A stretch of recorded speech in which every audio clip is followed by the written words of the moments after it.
The following program is rated TVMA. Viewer discretion is advised.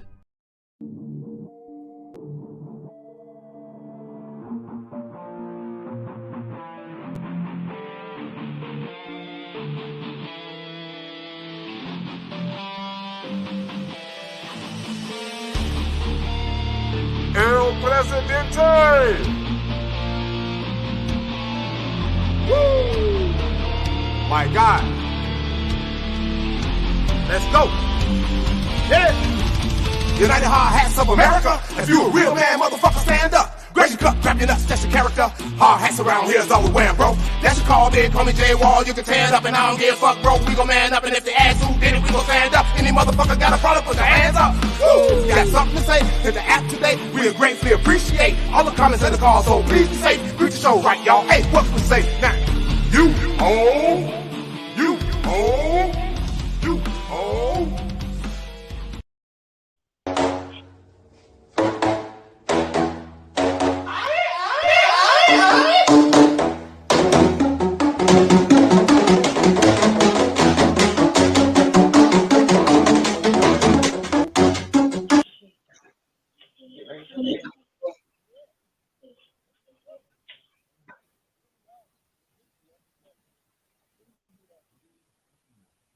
Where's your sound at, bruh?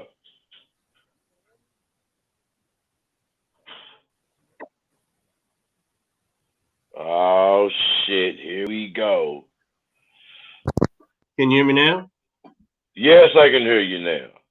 All right, well, Presidente. let's get rid of these headphones. Let's get rid of these headphones that ain't doing shit, obviously. And let's get back into it real quick. Where was I at? What was I saying? What was I doing? Do I need a drink? Introduction of who you, what this is and who you are. What it is, who I am. Obviously, it's another shit show, as you motherfuckers can tell by how we started. I am J-Wall, a.k.a. J-Wall the Jerk, a.k.a. Arms McKenzie, and I am the El Presidente of the United Hard Hats of America Men's Club, and your host for this platform, the U.H.O.A. podcast. Now, tonight we got something special lined out for you. This is the first ever what we're going to call the Knee Slapper Showdown. $50 is on the line, folks. Anybody who wants to call in with something funny, you got a good joke, a good old knee slapper, you never know. That damn joke that had your wife rolling her eyes for the past 10 years just might be your ticket to $50 in your pocket. And if you get it, you can turn and look at that miserable cunt and say, "Ha! I told you that shit was funny 10 years ago on the cruise when you told me I wasn't shit and you wanted to fuck the neighbor." So this is your chance. We're going to allow you to put $50 where your mouth is. Who else? Who else is going to reward you for the dumb shit that your kids just, I mean, I can see them now. They turn the volume up on the iPads, on the phones. They roll their eyes, they're leaving. They give you no respect. So here, tonight, this is your chance for that dumb shit to pay off. But before we get into it, before I introduce who else is on here, I have breaking news. Breaking news, everybody. So come to find out, the sexual position formerly known as the 69 is now called the 96. Why? Well, due to the economy, the cost of eating out is going up. Hello. Hey. I'm already starting off with my goddamn $50. We can shut this down right now. Put the cash in my hand. I'm just fucking with you, but we're going to start it off right. That's the type of heat I'm expecting y'all to bring. So I see one guy dropped off, but I'm going to go ahead and drop my other guy in. Had a fantastic show last night. I'm talking layered cake, icing, fucking cake, icing. What else do you want? This guy did an amazing interview of an artist. And then after that, they do another amazing interview with a contact tracer. Now, we don't get into politics here, but if you wanted to know anything about these folks and what they do, you need to check out Eel's World podcast and see what they're talking about. You can find it on the YouTube streets every Saturday night. But I'm going to bring in the host with the most, the man, the sound behind all this podcast shit for us, my man, A-Silla. What's happening? My motherfucking man, J. Wall the Jerk. Mackenzie. U.H.O.A. U.H.O.A. What's good, baby? Oh, yeah, no, we just want to see We who in the in it. club got spots. Yeah, Man, no. we in it. We in it all day. Hey, I can't wait to get back to What'd you say? Oh no, go ahead. I'm listening to you, my friend. I said I can't wait to get back on somebody's gotta say this shit. You know what I'm saying? Cause I'm having a ball. I gotta learn how to get back serious and shit. You know, I'm starting to act like a grown-up and shit. I can't do that type of shit. And I'm telling you, the more and more I read stuff in the news, the more I'm just kind of like, you know, any Tuesday or Thursday now, we probably really could expound on this dumb shit. But I think we in for a setup, J. Wall. I think he set up something. He might have. We're gonna wind up being somebody gotta say this shit recipient. We're gonna be recipients. Yeah. Damn, I done left my goddamn car key upstairs. And like I said, man, we threw it out. But yeah, hey man, you know I don't give a damn if you wasn't in the show yesterday. I had you in the show, goddamn. I don't give a fuck if you wasn't there. Oh, I hear you, and I appreciate it. And honestly and truly, my friend, I feel like that the way y'all navigated that, man, I think maybe I probably would have just threw a banana peel on the road, man. So y'all did your thing on that one, man. Y'all killed that. But like we said, we threw the net out on Facebook. We threw the net out on Instagram. We're right here telling you right now, talking about it. If you have something funny to say, you got a joke you've been holding on to, I don't give a fuck if you're on Google right now trying to get some heat. It don't matter to me. Call in, give it to us. If it's the funniest shit we heard tonight, that shit will pay you $50 directly to your Cash App. I mean, what's the worst you can do? Get on here and tell a bad joke? Have you watched the show? I do it every Sunday. Ain't fucking with me. Hell, throw your hand at it. We could have the next, you know, who you want? The next motherfucking, Rodney Dangerfield in this bitch. You never know. But I do see on the screen, my right-hand man, the vice president of the UHOA, has jumped back in. So without further ado, let's go on and introduce my guy, UHOA, Irk. What's going on? What it do, U.H.O.A? Let me tell you something, man. I am. I gotta go out and come back in, Irk. Yes, sir. Man, let me tell you something, man. J-Wow, I just don't understand it. I mean, as soon as I start a live stream to get the show going, something always fucking happens. My big ass pit bull decides to lay on my fucking power strip that's connected to my goddamn Wi-Fi. My power strip connected to my Wi-Fi. My power strip connected to my Wi-Fi. Power strip connected to my Wi-Fi, and the dog. Hey, you see, I got my shit going by extension cord. My Wi-Fi going by extension cord. Yeah. Man, he got his phone playing through NASA. He got his phone playing through Tesla. We need to get on. My shit is hooked up through goddamn the Ace Ill Productions, goddamn it, and NASA. Soon as I try to go on my data, man, that whole thing just says, "Fuck it, you're not playing no more. You're not doing shit no more." But hey, man. And I'll take the whole laptop and everything out front to smoke a cigarette halfway through the show, and when I come back, my face is like this. Yeah, the whole time. It's just stuff. I'm telling you, man. Hey, like I said, man, this is the shit show, but the knee slapper show as well. Cam up, get you a quick $50, man. Tell us a joke that's gonna make us laugh. The best joke wins. Get your money. I mean, hell, that's why I don't be on the phone, fam. Motherfuckers be calling. Motherfuckers don't know I be on live, so they be calling. Right. Yeah, man. So, like I said, $50 is, maybe. If nobody calls in on this, I'm scouring YouTube as soon as we go off this live, and I'm gonna find somebody else paying for jokes. And goddamn it, I'm cashing in. If I was just perusing my phone on YouTube and I seen some shit going live now, tell a joke, have a chance to win $50. I mean, of course I would do it. Why would I not? Hell, you got better chances of getting that 50 than you do off a motherfucking scratcher. You know? You got the $50 this morning then when I called you. Exactly. That's what I was saying. I was like, honestly, we could just scratch this show. I'll just send it to you. You had me fucking crying.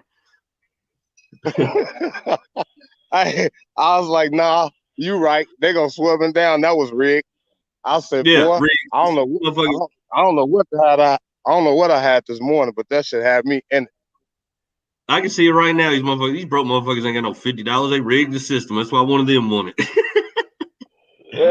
And guess who that's the show? Fuck you. I was trying to give it to you, somebody out there, somebody in that black mirror. I wanted you to have that 50. And trust me, you got to know I really wanted you to have it. I just got back from Vegas. Motherfucker, this money that we're going to send you if you win is going to put me on rice and beans until the next paycheck, Jack. Welcome to the struggle. Shit. I can live off rice and beans. They got me fucked up. Hey, and that $50 is half a week's of lunch right there. That's your lunch. That's your smokes. As you know what I'm saying. Come on now. And if you work your little snack cakes. Yeah. And if you work while I work, you call in and win it, just know I'm bumming off of you all week. Cigarettes, pop. I need it all. I know you got it. Oh yeah, the weather's getting warm. You gonna want you a cold LA after wearing them motherfucking steel toes and hard hat. Go on, tell your joke. See if you the next Andrew Dice Clay. Yeah. Damn. But until then, hey man, like I say, man, this is a special shit show. This is a shit show. But it's also the knee slapper. Call in, cam up, tell your joke. You ain't even got to show your face. Just let us know that you're a real human fucking being. Tell us a joke. Make us laugh. The best joke wins $50. The easiest $50 you'll ever make. You ain't got to wear a hard hat. You ain't got to wear steel toes to win it. Put the pressure on me. It's an open invitation to $50 in your pocket. Oh, and fellas, I got word from the homie JD. He's gonna jump in on us here in a second. He just got a little tied up out and about, but he's coming. So yes, sir. So until then, though, Ella, you can take yourself off mute once you leave the spot. But I'm about to show this. We're about to show this real quick. Now, like I said, this is the shit show, so let's deal with the shit. Enjoy.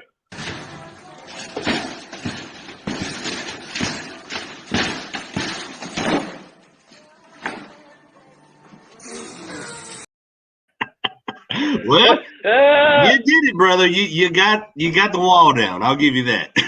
You got the wall down, and I think he was kind of surprised on the speed of how he got the wall down. And let me tell you something. You will meet some very interesting characters on a construction site. Let me be the first to say that, because I am an interesting motherfucker myself. And not always in the good way, you know what I mean? So most of the time, in a not so good way. But you will meet some interesting characters on a construction site. And this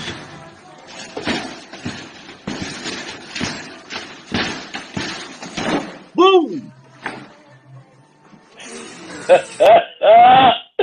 Hey, you know what that looked how like? you? That looked like at Last Dance before last call at the bar. You drunk as shit, and you would decide to go on over and start dancing with that fat girl been looking at you for the last hour, and you didn't know Man, that she was more how ready you than get you. rock bottom? How you get rock bottom by a piece of drywall? How is Man, that possible? the funny thing is, when he grabbed it, he thought he What'd you was say, like, G? in charge. Yeah, And he y'all came to thinking find way out. too far ahead, bro. Y'all thinking too far ahead. Who hired him? That is the magic question. The Shit. same motherfucker His that application, hired me. Earth, his application is filled out in all abbreviations. OMG, LOL, goddamn. His shit filled out in all abbreviations. How in the Shit. fuck, goddamn it, do you write a small one and a capital 3? That motherfucker, hell no. Okay, but the thing is, I may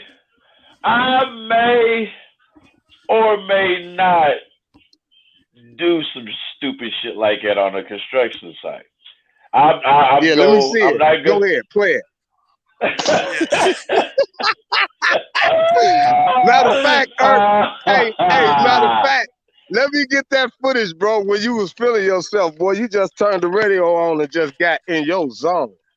Yeah. Hey, can y'all hear me with this headset on? Yeah, I can hear you now. I'm gonna answer him. I can't hear you. Yeah. Shit. Hey, I'm working on that $50. Y'all don't bullshit. He gonna get that $50. Yeah. I'm on that. That was funny. I'm on that. Nah, I can't hear you. Shit. Nah, I can't hear you. And that's what y'all started my ass was. I was like, so Irk can hear me, but Ace can't. What the fuck we doing here? Shit. Look, I'm so used to it, goddammit. I think that's a feature on StreamYard, goddammit. All right, but check this out. Man, yeah, how the fuck he pulled out? He pulled down an entire wall, bro. What kind of shit is that? That ain't the motherfucker you want to go over his crib and honestly don't have think a beer he thought with. that piece of drywall was coming down. I honestly think he the type of didn't motherfucker. think that. He the type of motherfucker say, "Here, you want a cold one?" And you say, "Yeah," and he reach in the microwave and get a beer. Yeah. Reaching in the microwave and getting it. Hey, let me tell you something, man. Hey, the thing is, boy, that motherfucking piece of drywall snapped on his ass so fast. Look at the shock on his face when he hit the ground. Watch him again, G.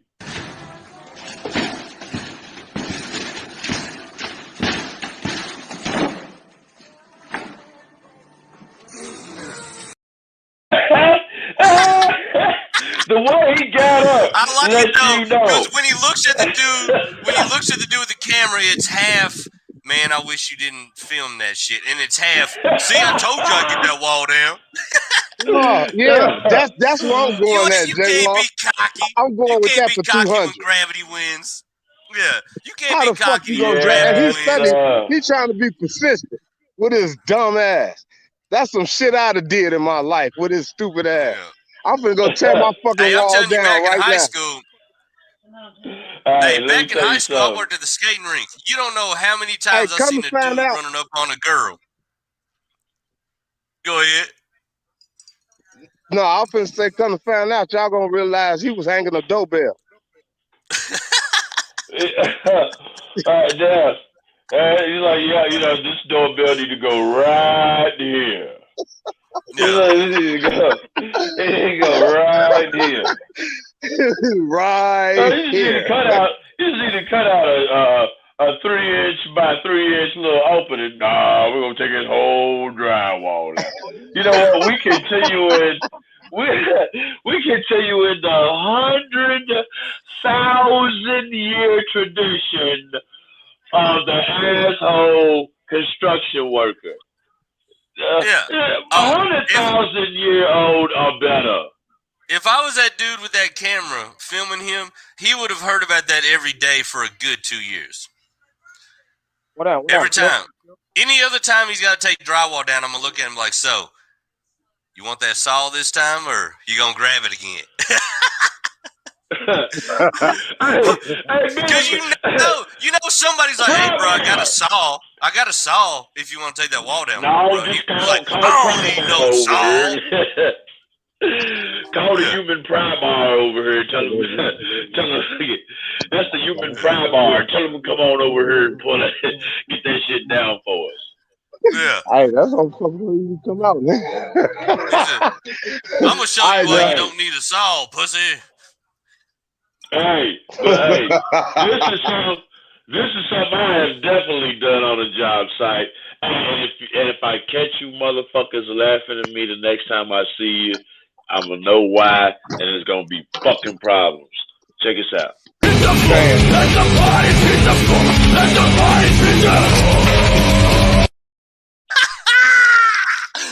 I can't lie. Okay. I cannot lie. I have done that shit myself. I've done it myself. I have ended up on top of the motherfucking wheelbarrow a couple times, bro. Hey, I was green. I didn't know. Man, I didn't know. The fucking plywood was particle board. It was I was stupid. No. I had heavy pieces of wall and rubble on and rebar in the gut. I was stupid. Yeah, that right there happened. I tell you what's been. Yeah, just like that. I tell you what's bad for me though, because I don't make no excuses. Got more air than him. Hey, I don't make no excuses on the job site for myself. And I'll do anything and everything, the task at hand. But you don't know how many times my one-handed ass has grabbed a wheelbarrow a little too heavy and all that weight shifts to the left. If wherever I'm going, if I'm dumping this shit in a pile or a hole, if it ain't to the left when that whole wheelbarrow starts going left, it ain't going where it's supposed to go, Jack. It ain't going where it's supposed to go, Jack. I ain't nothing like, first of all, the motherfucker that created the one-wheeled wheelbarrow, thank you and fuck you at the same time. Yeah. Because the unbalanced wheelbarrow, let me tell you, son, when you have rubble, rock, pieces of cinder block, pieces of brick in a fucking unstable wheelbarrow, and you are trying to move that motherfucker from one destination to another, it can be an exhausting task. I tell you the worst. Fill up a wheelbarrow full of shit, grab a hold of it, get ready to take it to where it's going, and find out the fucking tire's flat. Ooh, you talking about piss a motherfucker off.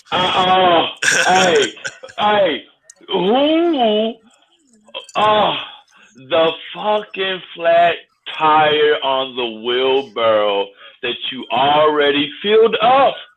Yeah. Oh, you never notice that it's flat when the motherfucker's empty. Never. You'll never do it. Put a couple 100 pounds in it and then figure it out. The motherfucker's coming off the rim. Your boss is looking at you like, still got to get it done. Don't have nothing to fix it, though. And you're like, oh, fuck me. I need to be a podcast host because this is bullshit. For real. I know. But the worst is when you get that real good running start, that kick run start. You got the wheelbarrow going, and it just comes to a sudden motherfucking stop. No, I'm telling you, all the assholes I worked with, you didn't stop. I'm telling you right now, all the assholes I've worked with have been very nice to me actually over the years, because nobody has a picture of me chasing a heavy wheelbarrow around in a full, just a left-leaning circle because I can't steady it with my left nub. And I'm telling you right now, this is me doing this shit. But I'm telling you right now, if I was to walk up on that and I had my phone handy, I'm filming that shit, bro. I'm laughing. And my God. if I walk up on another dude on a job site with one hand and I know his struggle, I'm filming that all day long. Hey, the motherfucker got to be the best motherfucker on the job site. He got one hand and he's doing the same shit that you motherfuckers are doing. That's why I commend you, Jay Wall, man. That shit ain't no joke. But at the same time, bro, the way you put that shit is fucking hilarious. You said you doing donuts with the wheelbarrow, bro. I'm telling you, it's only going left, and I'm the whole weight, and I'm just running left until I can steady it. Running left. Next thing I know, I stop, and sometimes I didn't spill shit. Of your mind, bro. Hey, but sometimes I'll stop and I don't spill nothing. But then I look up through all my left-hand NASCAR turns. I'm a mile away from where the fuck I was going in the first place. That's when I look at somebody newer than me, like, hey, bro, young buck, come here, got a job for you. Yeah, I ain't doing it. Get that wheelbarrow over, you 10-digit son of a bitch. Hell no. Hey, them motherfuckers,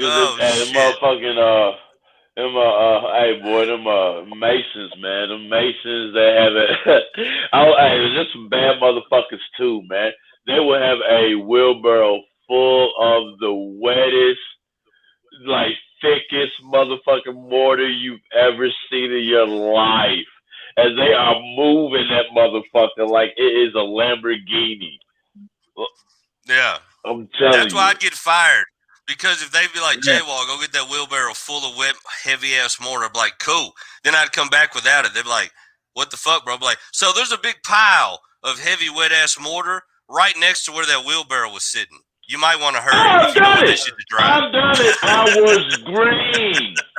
You might want to hurry. Fucking green. It happens. Yeah, if you don't hurry, then this business is going to have a new speed bump where it wasn't supposed to have one. Honestly, I'm very appreciative of the fact that the man that hired me actually invested in me, and when I say invested, I mean all the fuck ups and all. You know what I'm saying? But he was willing to teach me the trade and get me where I needed to be. So, but boy, I have fucked up. That reminds me of a good joke. Ace, this one's for you. Tell me what this is.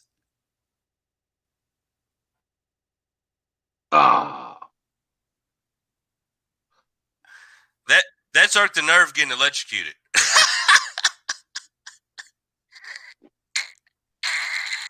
My guy got hit with that 480, boy. He said,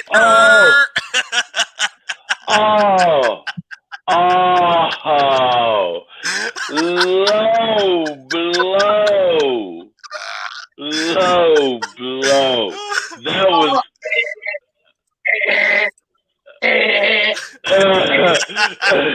Motherfucker came at that looking like the Flash. That was a low blow, dude. Why, bro? Red light, green light. Red light, green light. Stop! Yeah, hey, boy. That's not me for real. You took stop and wiggle with it a little too far. Yeah.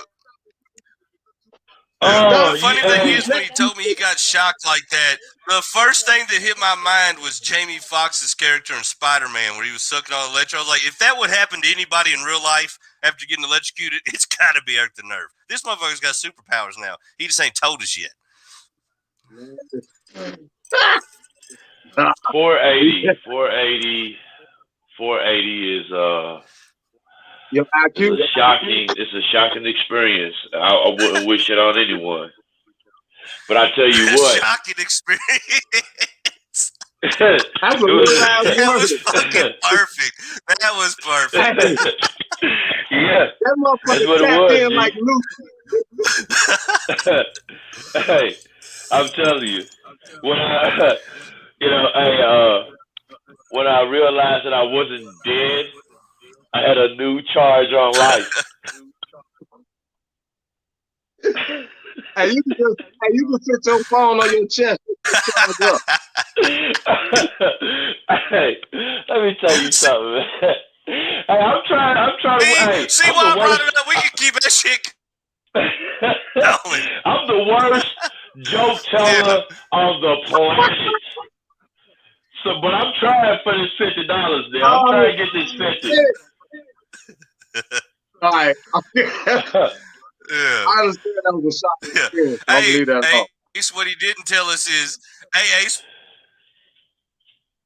what he didn't tell. Boy, he found one motherfucking wall. I know something. Right? Hey, man. Shit. But check this shit out. Hey, what have you ever wiped out on a bike like this, though? Get ready to slumber, let brother go. Get ready to slumber, let brother go.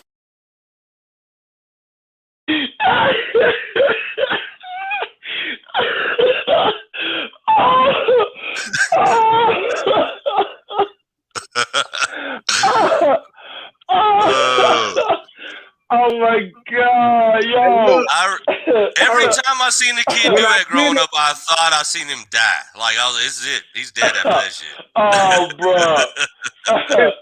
I did the same shit, but when I did it, like I wasn't nothing wrong. I wasn't worried about shit on my body. But these motherfuckers here, them bitches was burning. Boy, the inside of my hand.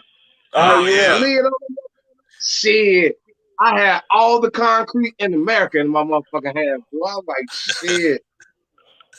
I ain't give a fuck about shit up. Handlebars I was fucked up. Boy, I was like, shit, my hands was burning like a motherfucker. Oh yeah. I peeled off a mini skin on my palm, yo, doing that dumb shit. But he caught straight sleep. Check this shit out. Look. Yo, he knocked himself smooth out. Watch him again, yo. Get ready to slumber, let brother go. Yo, he's out. Look at his shoulder. Boom. Yeah. But he falls in the perfect "I'm just gonna sleep right here" pose too. Hey,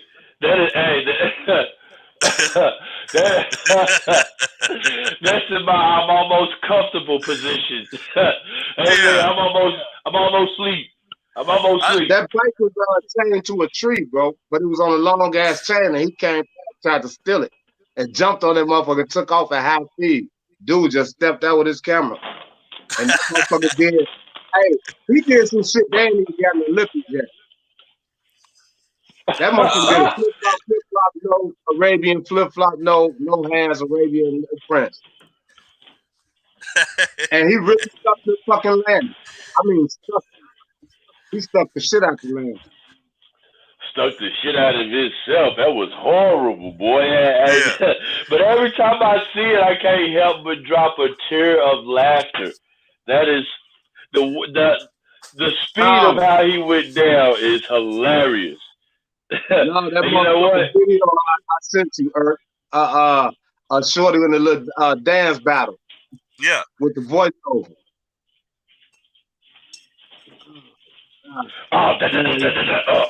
Yeah. Doing the I'm telling you right now, my biggest guilty pleasure in life is watching people eat shit just like that. It'll never get old. That and animal attacks. Not like unfortunate animal attacks, but like when somebody's like, please do not touch the alligators, and you touch it and he eats your fucking fingers off. Oh, I love that shit. Yeah, I love that shit. Oh, I'll take an unfortunate animal attack too, especially if they're like in a safari. Like, stay the fuck out of there. You don't belong in there. Like if you're like first of all, let me tell you something. I am in the working class bracket of life, and I probably will be for the rest of my life, which is cool. But let me tell you something. I do not see going to a place full of wild, dangerous animals as a vacation. You know, jacuzzis, a lot of water, a lot of expensive liquor, things like that. That's what I consider vacations. Being around wild animals. Now, if we're going camping, that's a whole different thing. I want to go. I want to pay. People. Breaking up. No, Presidente, you're breaking up. Yeah, but people kill me. They pay thousands upon thousands of dollars. Oh shit! Anybody? Yo, you're there. You're back. You're back with us. All right.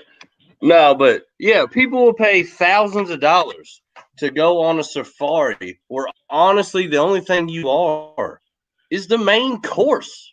You silly motherfuckers. I'll guarantee you if you asked a steak if he wanted to be fucking on the menu at Ruth Chris, that motherfucker would be like, nah, I'm good. Don't think I need that action today. You know what I'm saying? But people will pay thousands of dollars getting a Jeep, go out in the middle of the fucking jungle, and hope to God they make it back. Seems like a poor decision. All those motherfuckers that get on top of an elephant, go out into the deeps of tiger infested fucking planet Earth. And you think, oh, I'm on top of this elephant. I should be safe.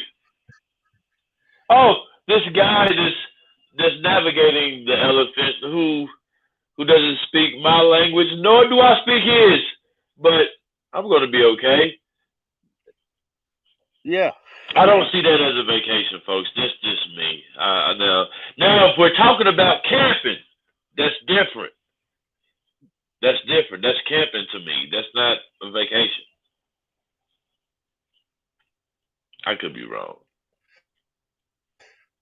You're still under the same premise. What? I mean, while you're camping, you're still under the same premise. You don't want any animal attacks to happen. But the thing about camping is you set up under the pretense that we're just going to camp and have a good time. You don't go out looking for a grizzly bear while you're camping. These motherfuckers pay to look for shit. Don't you ever get it fucking mistaken. Don't ever get it mistaken. You can go out into any wooded area in God's green America and get your ass handed to you by something wild that's been living in those woods for a very, very long time. Let me tell you something. Don't play the woods for a fucking joke. There's coyotes in the motherfuckers. There's bobcats in the motherfuckers. There's big ass bears. And yes, Kentucky. Yes, you have bears, Kentucky. Stop doubting. There's too many fucking bear sightings all around Kentucky to deny that you have bears in Kentucky. Yes. Shit. Bears, we got snapping turtles that'll fuck your world up. Leave your ass looking like me in a heartbeat. Hey, I seen a motherfucker snapping turtle snatch a motherfucking geese underwater at Natural Bridge. I used to work at Natural Bridge. I love Natural Bridge. I love it. I love Natural Bridge. Yeah, so you gotta walk up that motherfucking mountain. Fuck that bridge. I love it. I've been on 4 camping trips at Natural Bridge. I love it, motherfucker. I love it. You gonna point out the zip side to me and tell the lift and then tell me I can't get on. That a bitch. I gotta walk up the motherfucker. A couple years ago, I took my wife for her first ever time. Yeah. A couple years ago, I took my wife to the gorge for her first ever time. And we get all the way up on Natural Bridge, and she looked down. She said, "Well, what happens if somebody falls off?" I said, "Well, I would imagine they pray till they slap." What happens if someone falls off? You better get your life in order. Maybe you better get your life in order until you maybe on the way down, hope that you don't better do all the praying you can do before you hit that final stop, son. Now I've heard stories. I've heard stories of people falling off it. I've never seen it. Never seen it. And I've been there about 5 times, camped there 4. So I love Red River Gorge. I love it. Shit, our boy PG Jake fell off a mountain, broke his back and everything. They had to airlift him out. Shit was serious. Shit, our boy UHOA shit. Man he was trapped underneath a boulder. Yeah, on the boulder. Word, that is the truth. That's a factory. He was trapped underneath a boulder in between a mountain. I think he was trapped there. I think he was trapped 2 days, bro. I think he was trapped 2 days. Singing that motherfucking song. They'll be coming around the mountain when they come. When they come, they coming. They better be coming. Cause goddamn it, I'm gonna imagine that though, bro. Oh, yeah, someone before goddamn Rowdy Cow.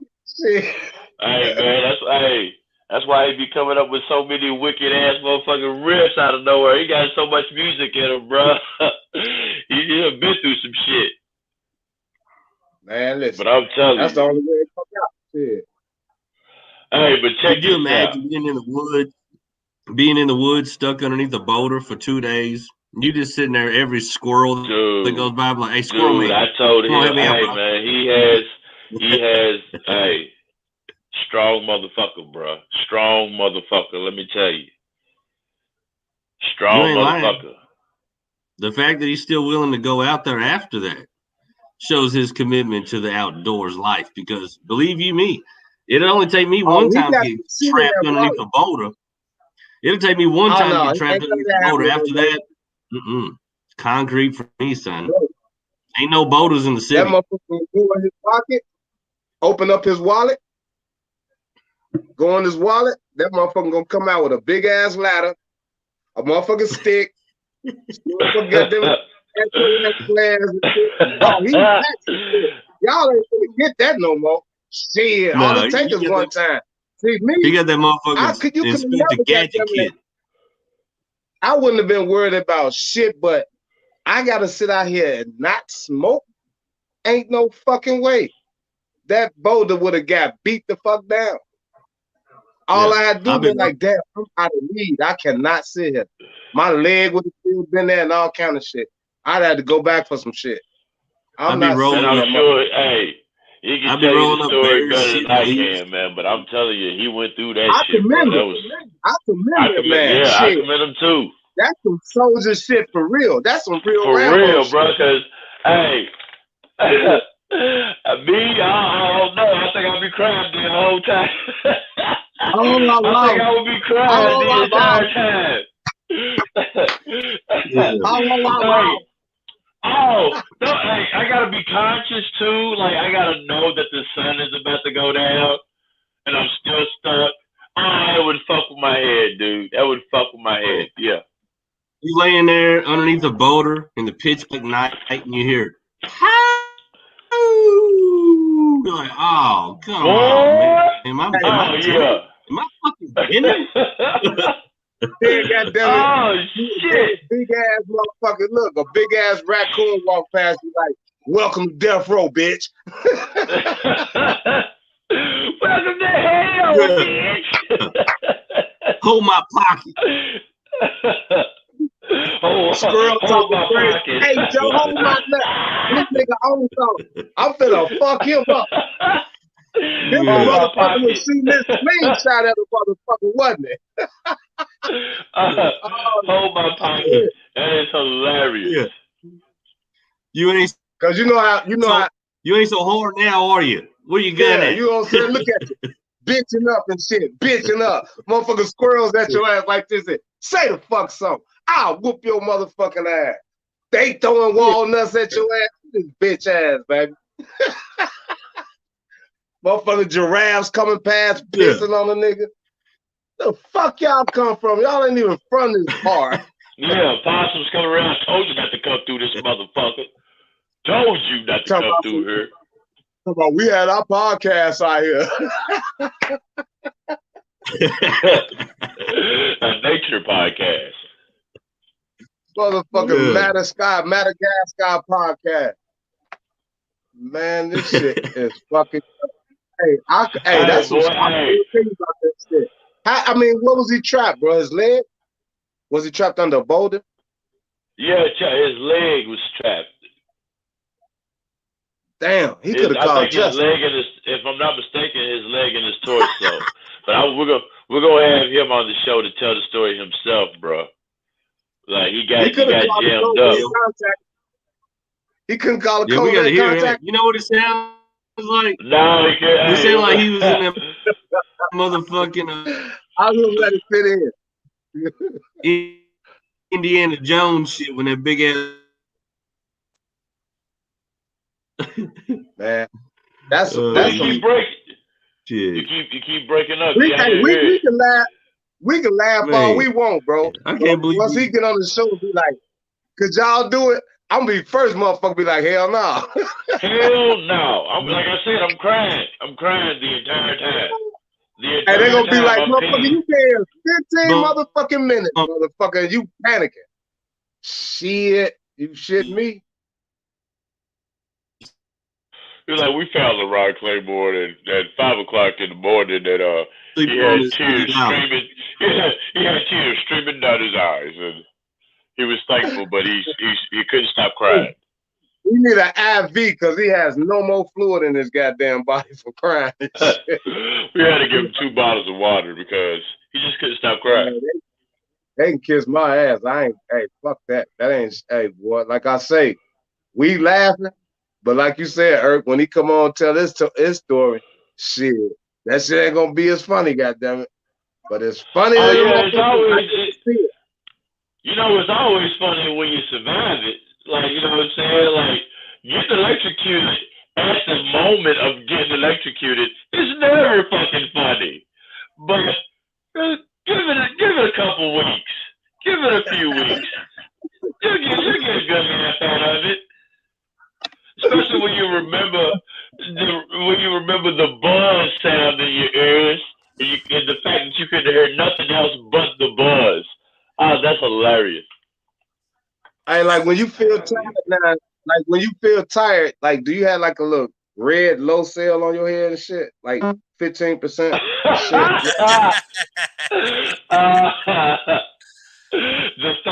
The battery.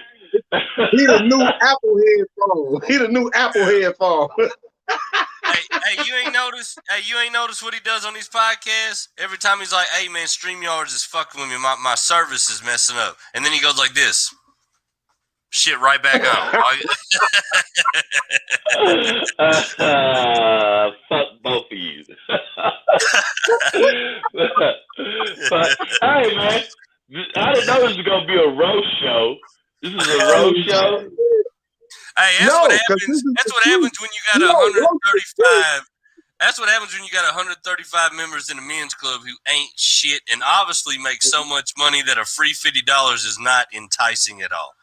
Fuck you, motherfucker. Yeah, or they know that you have jolting and shit.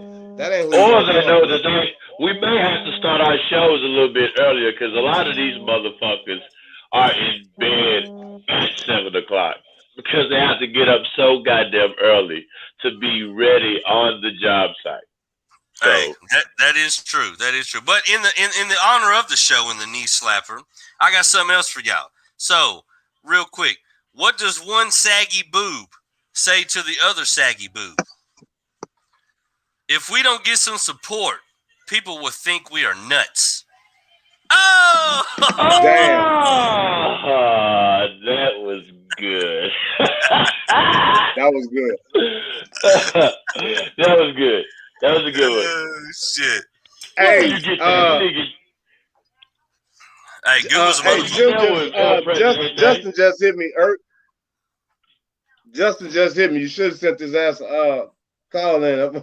I'm like, motherfucker, I'm on the show. You calling me, motherfucker? I'm doing the show right. He like, oh my bad. Oh shit! Send him the same link I sent you. Yeah, tell him to come on in. Shit, fuck. If he got something funnier than us three, fuck it. He got $50 in his pocket.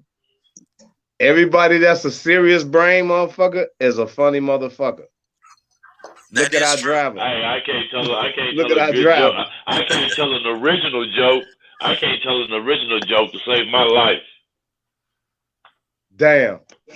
I got one for you. All so,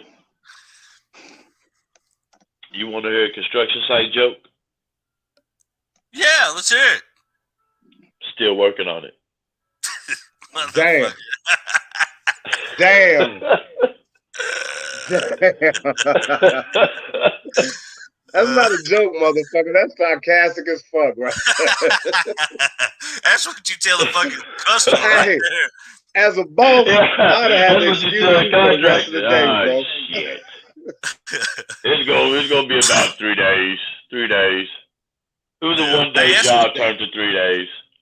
That's what we always tell the engineers at our job. They come in like, so how close are y'all to getting it done? Like, shit, all we lack is finishing, boss. And then we just walk off. Take about 5 minutes. Like, that's all we lack. There's only one thing missing. And that's the end. Yeah. Yeah. All we lack's finishing shit. Everything else done. Oh shit. I'm gonna have to use that on the job site one day. Hey, I tell you where I got it from. I got that from Tricky Ricky himself. I seen him do it live. Engineer come up, big shit, big time money, probably making $200-300 grand a year. He walk up all serious. I need this done today. What all do we need to get done to have it done? He said, hell, all we lack's finishing. And we just walked off. I was like, I like it. Damn. Hey, boy. Hey, you know what? And it takes balls sometimes to do that shit, too, especially with them contractors. They are a nervous wreck. They want the shit done. They got a schedule. They got time limits to reach. Oh, yeah. The funniest thing is when they run up on Tricky, because he's been there so long, they already know the drill. They know when he... Oh, yeah. Tricky ain't playing no games with him. No. Tricky will tell them exactly what it is. Yeah, it's funny, too, because as soon as he walks up, they're all in a tizzy, this and that, and they're like, so we need to get this done, like, within an hour. When do you think it's going to be done? Like, probably 4, because I'm about to go to lunch. Yeah. Fuck you. I got to eat. Tricky will tell him what it is to send him on his way. Yeah, that's just what it is. Yeah, he's like, motherfucker, I'm hungry. It's 11:30. We out of here, motherfucker. I'll see you in an hour. And that is what it is. Oh, shit.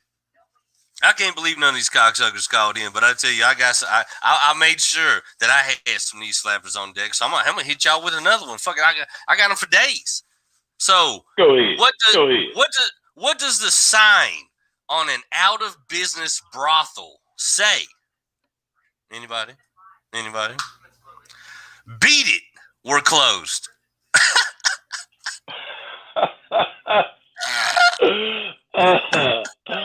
Beat it. We're closed. That okay. Where the fuck are you getting these jokes from? Hey, Google's a motherfucker. Google is a motherfucker. Beat it. We're closed. That is hilarious. Google brings me jokes, titties, and asses every goddamn week. If they shut Google down tomorrow, I'm fucked. Might as well close the doors on all this shit. Yeah, I say the same thing. If they shut down Google, what the fuck? Like, why would you do that? That is a horrible idea. Let's not ever do that. You know what I think the move would probably be? It won't ever be shut it down, but it might be like pay per search. And then we're like, oh, gotta really be pretty selective now. There's only one reason That's only one reason I really need Google, to be honest. What's that? Porn. Yeah, me too. Porn. Free fucking porn. And I also free use porn. I also use Google for my vast lack of education over the years. Only when I need to. But other than that, most of my time is looking at porn. Yeah. Mine too. I mean, legitimately. You know, if you go to one site, you'll end up seeing about all you want to see in your searches. But if you Google it, you got multiple sites at your fingertips. So it's always the better move. You know, a little diversity in your searches. It's like the chocolate factory for heterosexual adults. Yeah. Yeah. You ever got so deep in a porn scroll that once you got done, you felt bad about it? Oh, no. Matter of fact, the total opposite, son. Let me tell you something. So, I don't know how I did it, but I came up on the hashtag selfie porn. Interesting. Okay, so we're adults. Let me, real quick. We're all adults here, real quick. The following program is rated TVMA. Viewer discretion is advised. So, when you're watching selfie porn, it's beautiful women that like to play with themselves. Hence, selfie. And play with yourself, selfie. Okay, yeah, makes perfect sense to me. Look, dude, when I found it, I thought I found the holy grail of porn. I found the Midas ring of all porn searches. I thought I was the only one. Like somebody sacredly gave me the hashtag only me, and I just pure curiosity. Yeah. What the fuck am I? And there it is. There it is. Just the Excalibur of beat material. Dude, let me tell you something. You have never seen the most finer women in this category of porn searches in your life. Apparently, this is a thing, guys. And apparently, I'm thankful because gorgeous women just enjoying themselves and allowing you to watch. It is the greatest thing ever. And like I said, if I'm not mistaken, don't we know somebody by the name of Cutie with a Booty who also might have some kind of service like this if you was to go to her OnlyFans? I'm just asking. I'm pretty sure that is the case. Yo, where'd everybody go? Hello.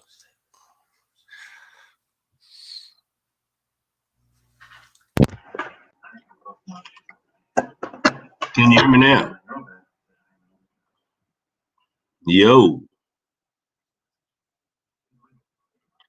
Well, that ain't worth a fuck.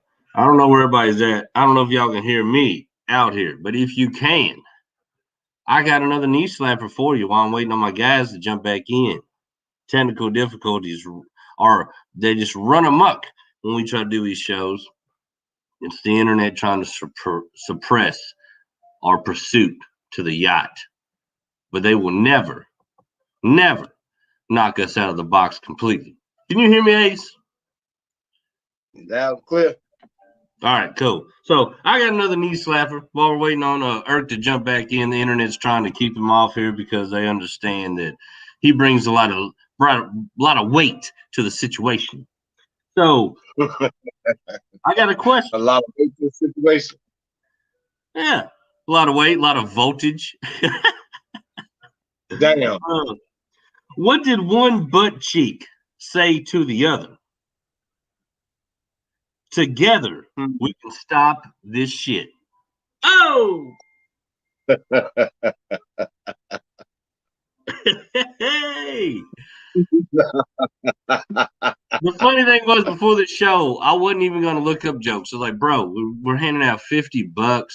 I've done broadcasted it to the fellas in the club. We had a spike in entries to the club this week. We had a good, addition. A bunch of people add themselves. I thought this was a no-brainer. And at the last minute, I was like, man, maybe I should find some knee slappers of my own just in case these sons of bitches shit on me. And lo and behold, they did. You can't trust a contractor to do shit but swing a hammer. Everything else, you're subject to get very disappointed. Don't say I didn't warn you about playing them dumbass games, like calling me out my name. Man, boy, I had a ball yesterday, though, bro. Yeah, man, I watched the playback, bro. Y'all fucking slaughtered that. And I love the dynamic of the whole show, man, because you come in with an artist on the music tip. It's Ill's World. That's very appropriate. That's obviously what we're trying to accomplish there. And then your boy comes in. Then your boy comes in and drops hellified knowledge on the contract tracers. And, like, dude, it was just like, it was a good show because, honestly, that show could have been 2 shows. But it was so dope how y'all flipped it. The flow of it really never, like, separated it, man. It was I dug it a lot, man. And I liked your guy on there. And I'm glad I didn't jump on there because at first when he started talking about some statistics and numbers, me personally, I would have went hard in the paint to push back on a lot of that. But I'm glad I wasn't on the show, and I'm glad I didn't do that because as I listened to it, and when he started talking about his community service and his investing situation, his network, I don't know if y'all would have got to that conversation with me on there because I really would have pushed back hard on some of the other bullshit. Well, I'm sorry, not bullshit, other shit that he said. I get it, bro. But my thing is, with me not even being on there and his flow and his trajectory and the way Earth to Nerve guided the conversation, brilliant. I thought it was perfect. And I really seen where I would have fucked that flow up. So I'm glad I didn't jump in because he really got to get it. When they got on the smart shit, goddamn it, I ain't say shit. When they got to talk about the smart shit, That's how us motherfucking real street motherfuckers do, man. When it comes to the real smart shit, we're like, I didn't read that book, bro. Yeah. JD, what's happening? I was rolling up on that one. I rolled up on top of that one. I ain't get a chance to get the memo on that one. What's good, fellas? JD, the man from the Killer Spiel. U.H.O.A. What's up? What's good? I apologize for being tardy, fellas. I really do. But, you know what I'm saying? 1 drink led to 2. Next thing you know, 2 was getting ready to lead to 3, and I was going to be folded. So, and I hadn't ate all day, so it hit different. Right. But, yeah, now I'm in the house. I feel that. Hey, all of my most spectacular shitty drunks have always came off of an empty stomach. Hey, Mr. Somebody, you muted my guy. Yeah, I'm just listening, my brother. I'm just listening. That and I was out there politicking. I want to come in and tell Irk above everything else my sincere and deepest apologies. And I know you want to dig off in me because my Tennessee team lost in the first round. It's all good. It's all good. I'm a fan. I ain't no sissy about the shit. I ain't gonna lie. The first thought in my head was like I'm getting ready to trade in my motherfucking colors because I'm sick of this shit. You know what? But I took it like a G. I can't even say anything at all because we didn't even get an NIT look. Not even an NIT. I'm talking the second most winningest team in the world. Forget about it. Don't even get a sniff at the NIT. Fuck you, 2021. That's a bad season. I think this may have happened, and I could be wrong. I'm not a sports guru at all, by any means, but I think I may be. I think this has only happened twice since I've been alive that I know of, and I could be wrong. Please, if you got the stats, put it out there and give it to me. But as of last week, it breaks my heart every time. Whenever my BBN don't make a tournament, it breaks my heart. I don't care what nobody say. Well, hey man, it breaks everybody's heart. Shit, my heart was broke 3-4 years in a row. Yeah, as of last week, I got 34 years of UK basketball fandom under my belt. 34 years, Jack, and I ain't never, ever, not even once, seen a season like this. Now, when we had Nerlens and he got hurt, we did go to the NIT and we did lose in the first round, which as to date of that season, that was the worst season I've ever seen in my life. But we still got invited to the NIT.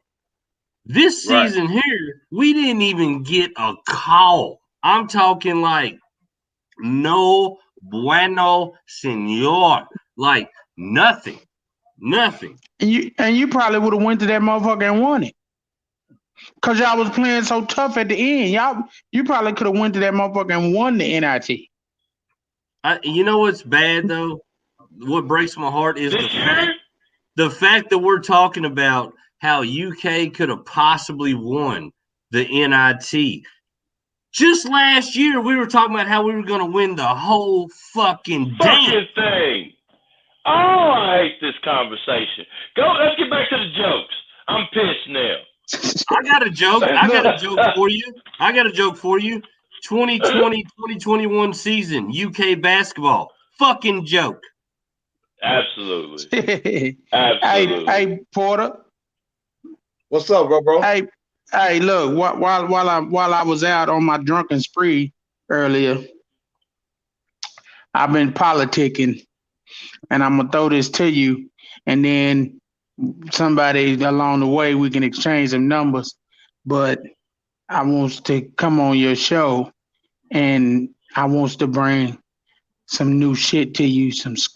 I want to bring a squad from Kentucky. I think I got a nice little decent squad that I want to bring and let you see what you think. I remember you brought it up last time on the last show, and we just never followed through with it.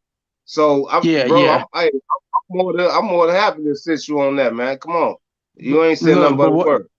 What I want you to do, I want you to go on YouTube and I want you to look this cut up. It's called the Weed Song. And I'm gonna let you listen to it. And after you listen to it and we get back together, then I'm gonna tell you about the artist, and you're gonna be like, are you serious? That's what you're gonna say to y'all. Are you serious? But you gotta hear the song first. You gotta hear the track first, and then you're gonna be like, I'll be damned. It's called Weed Song. I ain't sure what the name of the artist is. But I'll get it to you if you need the artist. But if you type in Weed Song, it should pop up. Yeah. Don't be surprised if somebody on this screen pops up though as well, because that's a very loved song amongst the panel. We network. we network around here. Oh yeah. We networking. The United Hard Hats is gonna become a production company. Ooh, say it again. That's what we're gonna do. We networking. God is good. Absolutely. And the thing is, JD, that podcast that you talking about introducing that talent to is known as Ills World Podcast, and it goes a little something like this. Hit it.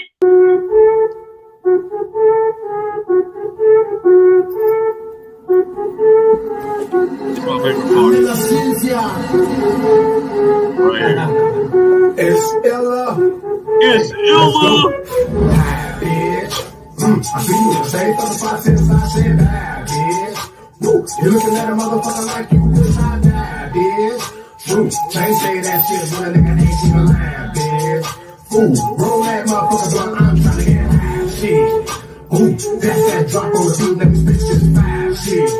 Cool, you got a 16 under me, let's do it live, kid. Ooh. Hey man, I'm about to play that whole goddamn song because that song got me thinking like that's all it is.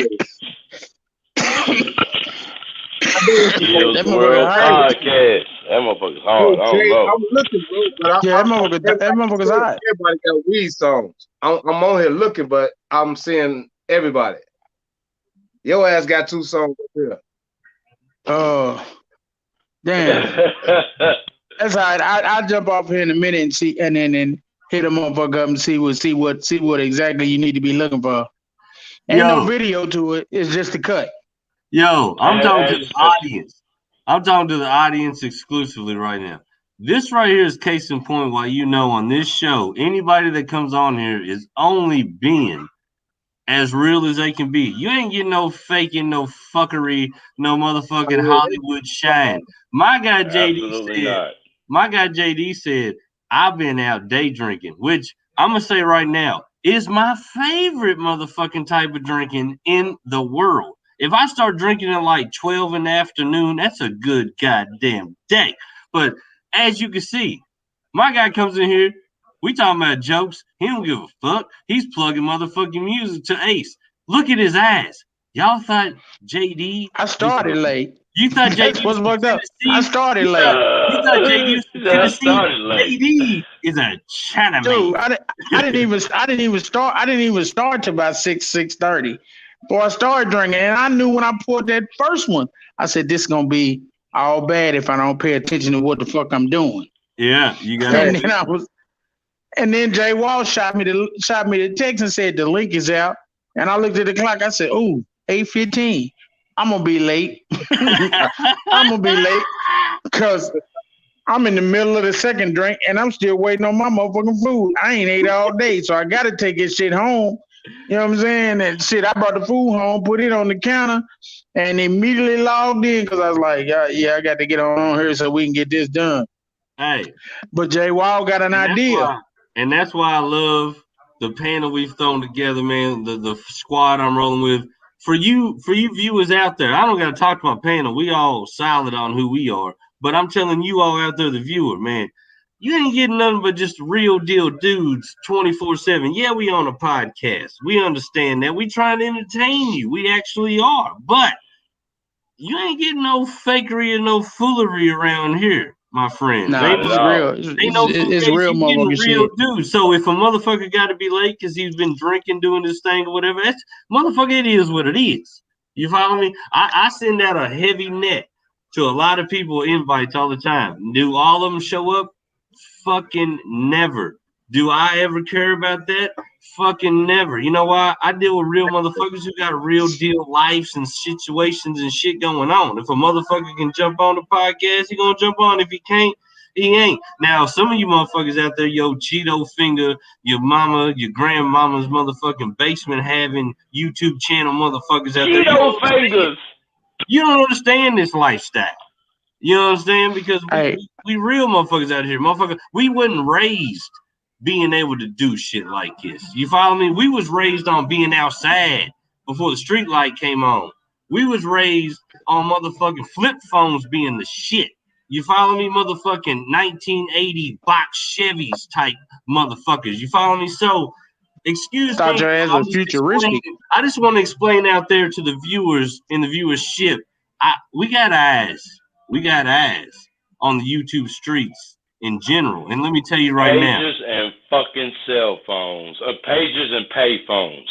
Yeah. Pages and pay phones. That's what I come from. Let me tell you right now, you young whippersnappers, you silly millennial motherfuckers, whatever you want to call yourselves. You're looking at the genuine article right here, baby. We ain't no faking no front. We ain't putting on, and we ain't with the petty motherfucking drama. We real professionals. We coming out here with real content, baby. So check us out every motherfucking Sunday for some shit like that. That's all I got to say. It's just a little disclaimer. Let you know we stepping apart from what you used to seeing out here. But with that, fuck all that serious shit. It's the knee slapper show, correct? So I got another knee slapper. I got one. If you motherfuckers want to call in, I got them all day long. So, oh shit, here he goes. Why did the sperm cross the road? Because I put the wrong sock on this morning. Hey yo! What the fuck? Hey! What the? Hey, you did not get that from Google. Stop lying. Google does. Surely did. You got that from you Google? Emailed that to yourself. I might be the coldest Google searcher out there. You want Filthy something? fucking dirty Google. Yeah. Damn. For all y'all out there listening, fuck it. I'm gonna run it back one time for you. Why did the sperm cross the road? You may ask. Because I put the wrong sock on this morning. It's fucking brilliant. I mean, hey, you know what? Hey, man. It's more like, why did the sperm cross the road? Because he should have said some shit like, because he couldn't come across the street. I don't get that one. That was a smart joke you just said. That was too smart for me. Oh shit! Well, hold on. I got some dumb shit. Read them off the back of my autograph picture. Ah, shit. I got one. I got a good one right here. So, all right, check it. What did the banana say to the vibrator? Why are you shaking? She's gonna eat me. Oh! Damn. What the? What? Damn. I get it. I get it. Bitches play with bananas. Bitches play with vibrators. Yeah. The vibrator's shaking. Why you scared, motherfucker? Shit, you just shaking. She gonna eat That is fucking hilarious. That is stupid but hilarious at the same time. That is fucking stupid but hilarious. Absolutely. They're all stupid. I love it. I promise you that right now. I love it. That was a good one. What are you shaking for? Stupid. Huh? yeah. Damn. What the fuck are you shaking for? That is hilarious. I remember when I worked at the skating rink. This poor little girl, she's probably 15, 16, something. I worked there. I was a little skate guard. You know what I'm saying? Shit. Remember when the skating rink was over off Palumbo by 84 Lumber? Yeah. That was what type of weapon does a skate guard come with, bro? Like some vice grips, like you can like unloosen the motherfucker's wheel if it's acted up.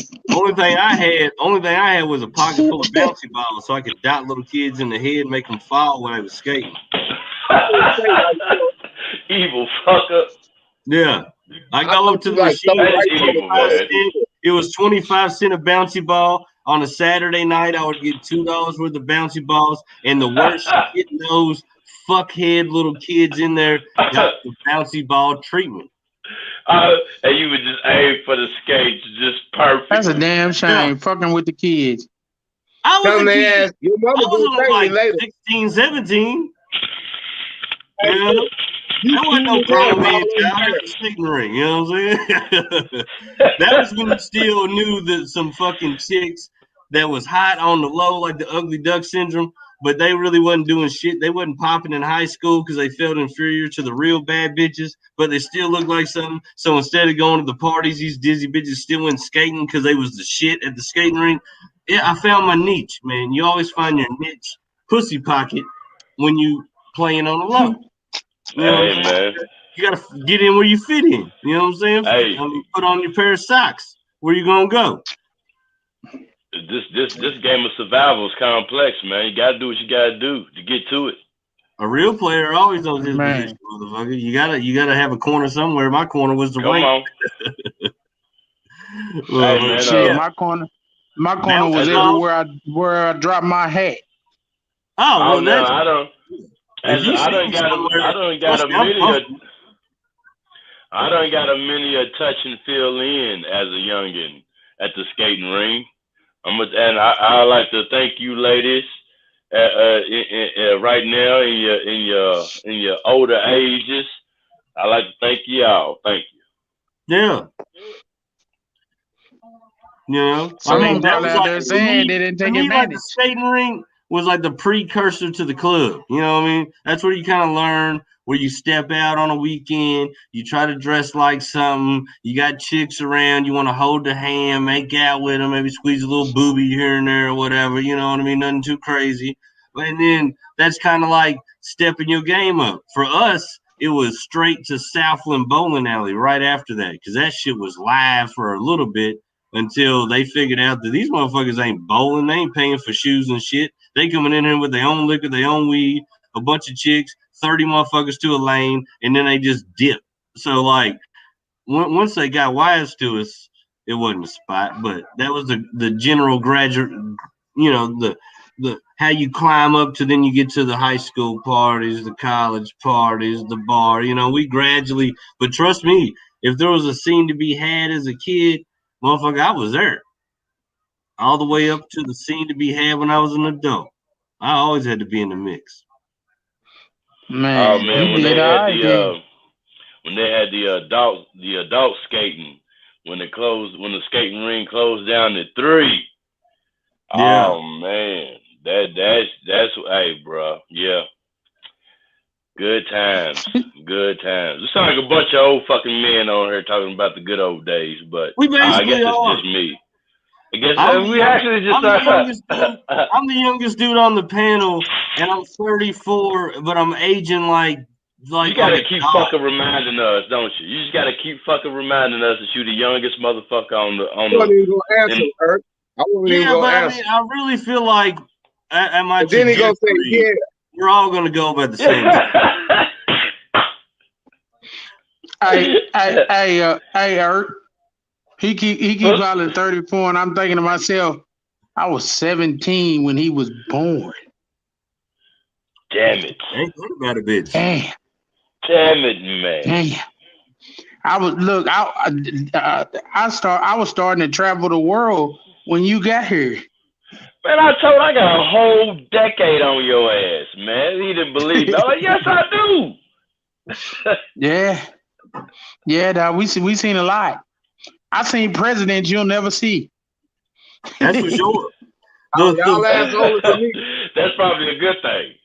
The first president I is. remember is George Bush Sr. Oh yeah. No, I'm 2 presidents behind him. I don't even know. Yeah, I'm 2 presidents behind him. I got Ronald Reagan. I got Ronald Reagan and Jimmy Carter. I come in with Nixon. The only thing I know about Carter is I always hear people say shit like fucking what is it that shit's cheaper than fucking Carter's liver pills or some shit like that. I don't know. There's some kind of saying I used to hear all the time, but that's about. And I knew that motherfucker was supposed to be a peanut farmer. Which look. We don't discuss politics on here, but Nixon taught me how to steal. You know, did you know that there's actually a newspaper write-up, and you can find it on Google, that actually shows that Dick Gregory beat fucking Richard Nixon in the fucking election? Some fucking rig in the system, a bunch of votes was supposed to go toward Nixon, ended up getting fucked up and going toward Dick Gregory. Like, it was a newspaper writer. Dick Gregory used to walk around with him. That to me, I mean, I know we don't do politics, but that to me is hilarious. And then if you think if that's true, then everything we've seen thus far shouldn't really surprise you as being fugazi. None of that shit surprises me. We don't do politics. We don't do politics on the UHOA podcast or within the crazy ass men's club. But Joe Biden falling up the motherfucking stairs. I loved it. Oh my God. Hey, I needed your permission. I should have asked you earlier. Can I upload it? Absolutely. I've already watched it at least 30 times.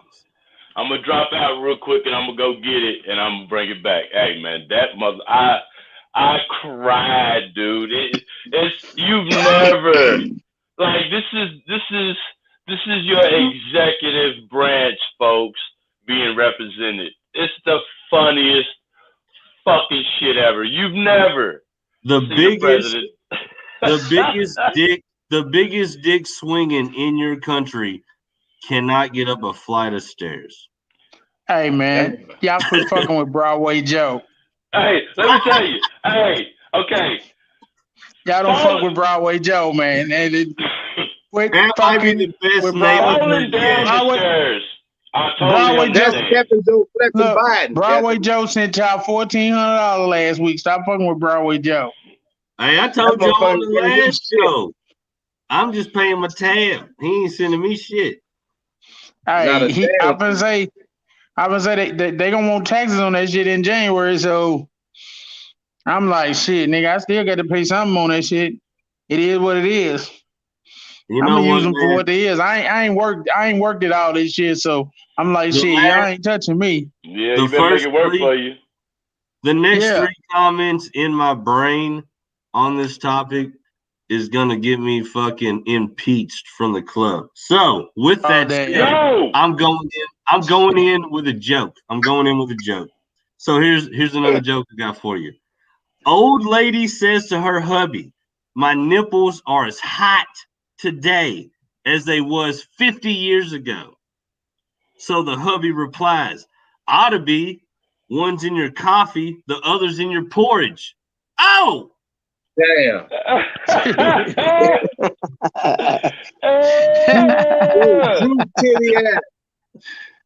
Oh shit. Now that was hot. But I'm gonna get you. I got one. I got one for you. I got one for y'all. Because we all men on this motherfucker. What does the sign on an out of business whorehouse say? What? We're closed. Beat it.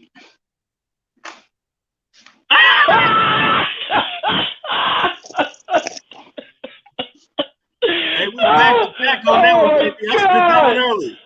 That's what I'm laughing because they about to ban his ass off Pornhub. You can't get on that. There you go. Look, J-Law said that same joke earlier, and he flipped the ending. So you reversed the ending, and here you say it again. That is fucking hilarious. that is podcast gold right there. Thank you. See ya. Thank you, podcast guys. That was great. We think alike. But hey. Hey, and that's the thing, because JD wasn't even on here when I said it. JD, you stole that joke from JD.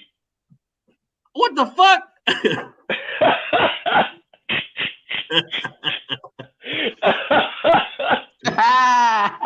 It's alright. You know what? It just sounds like JD said it better and said it right.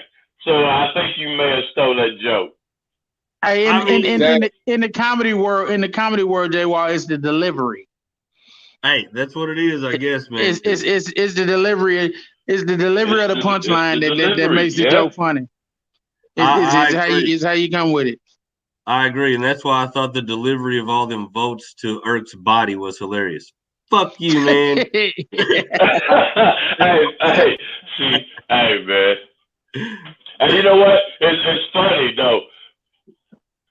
It's funny because I didn't like the show Black Lightning and before that.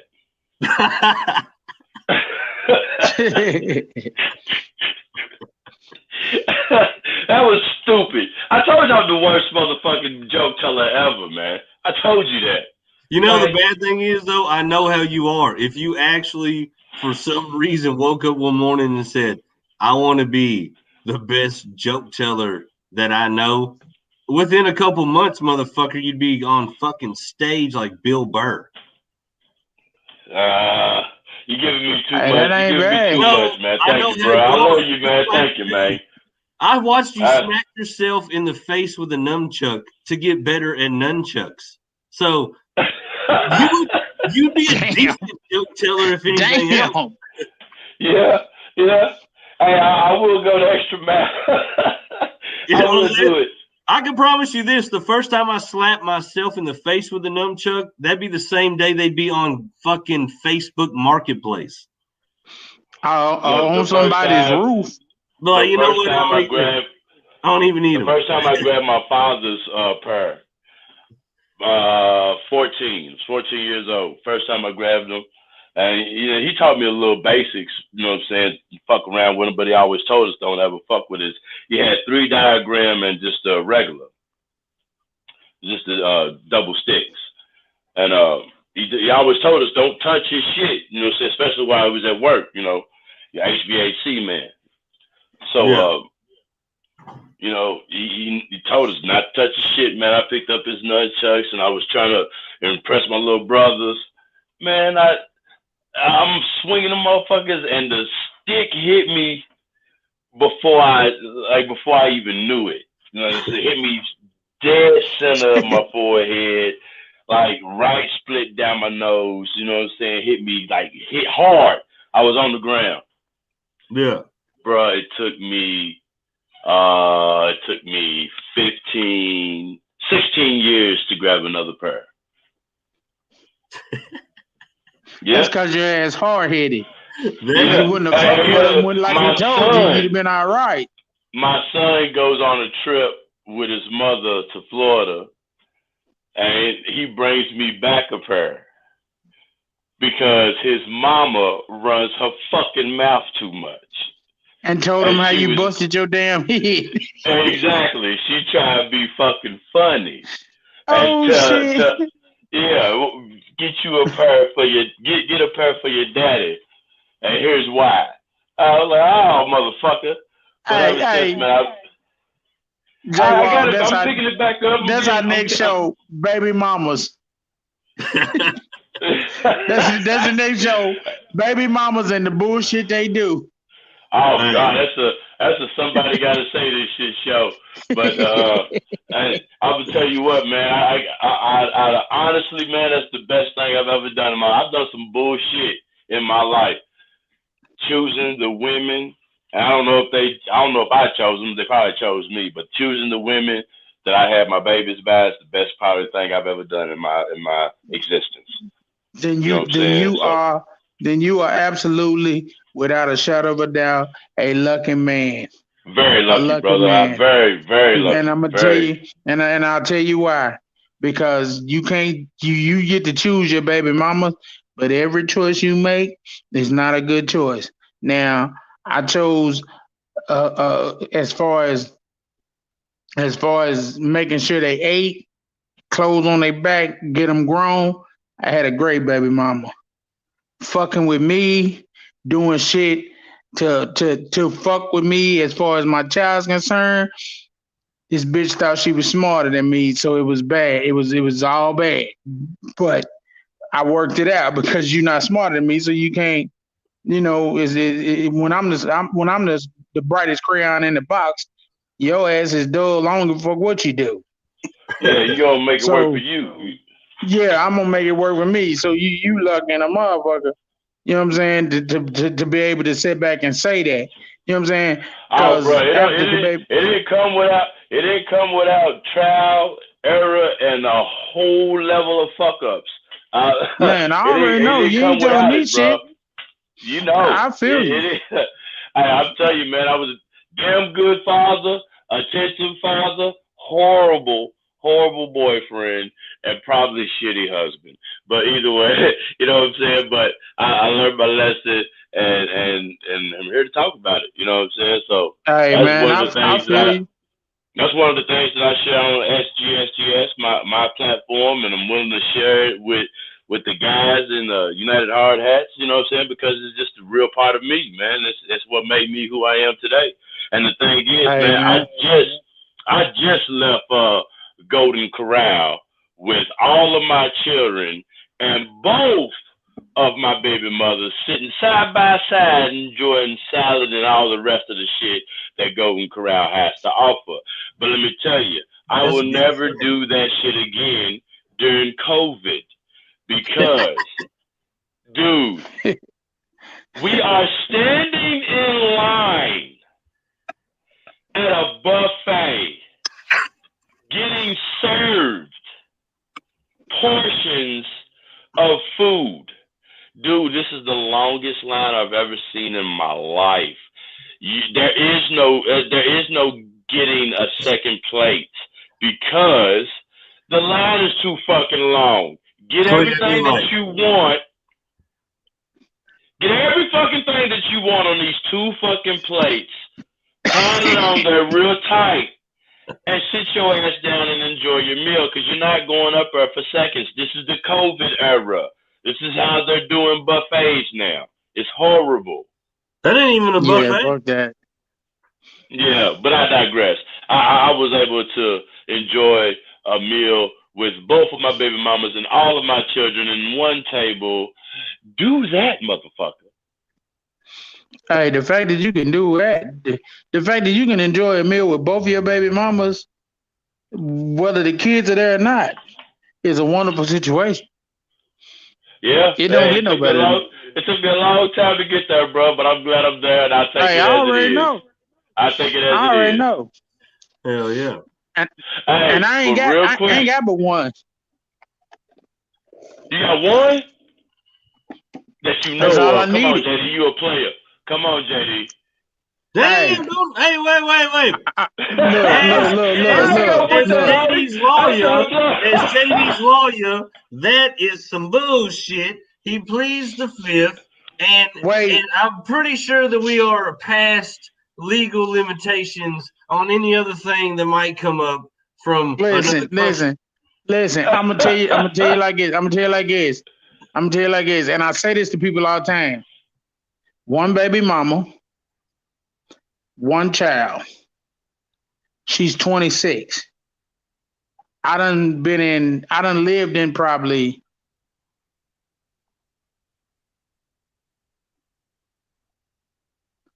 5 cities. Hey.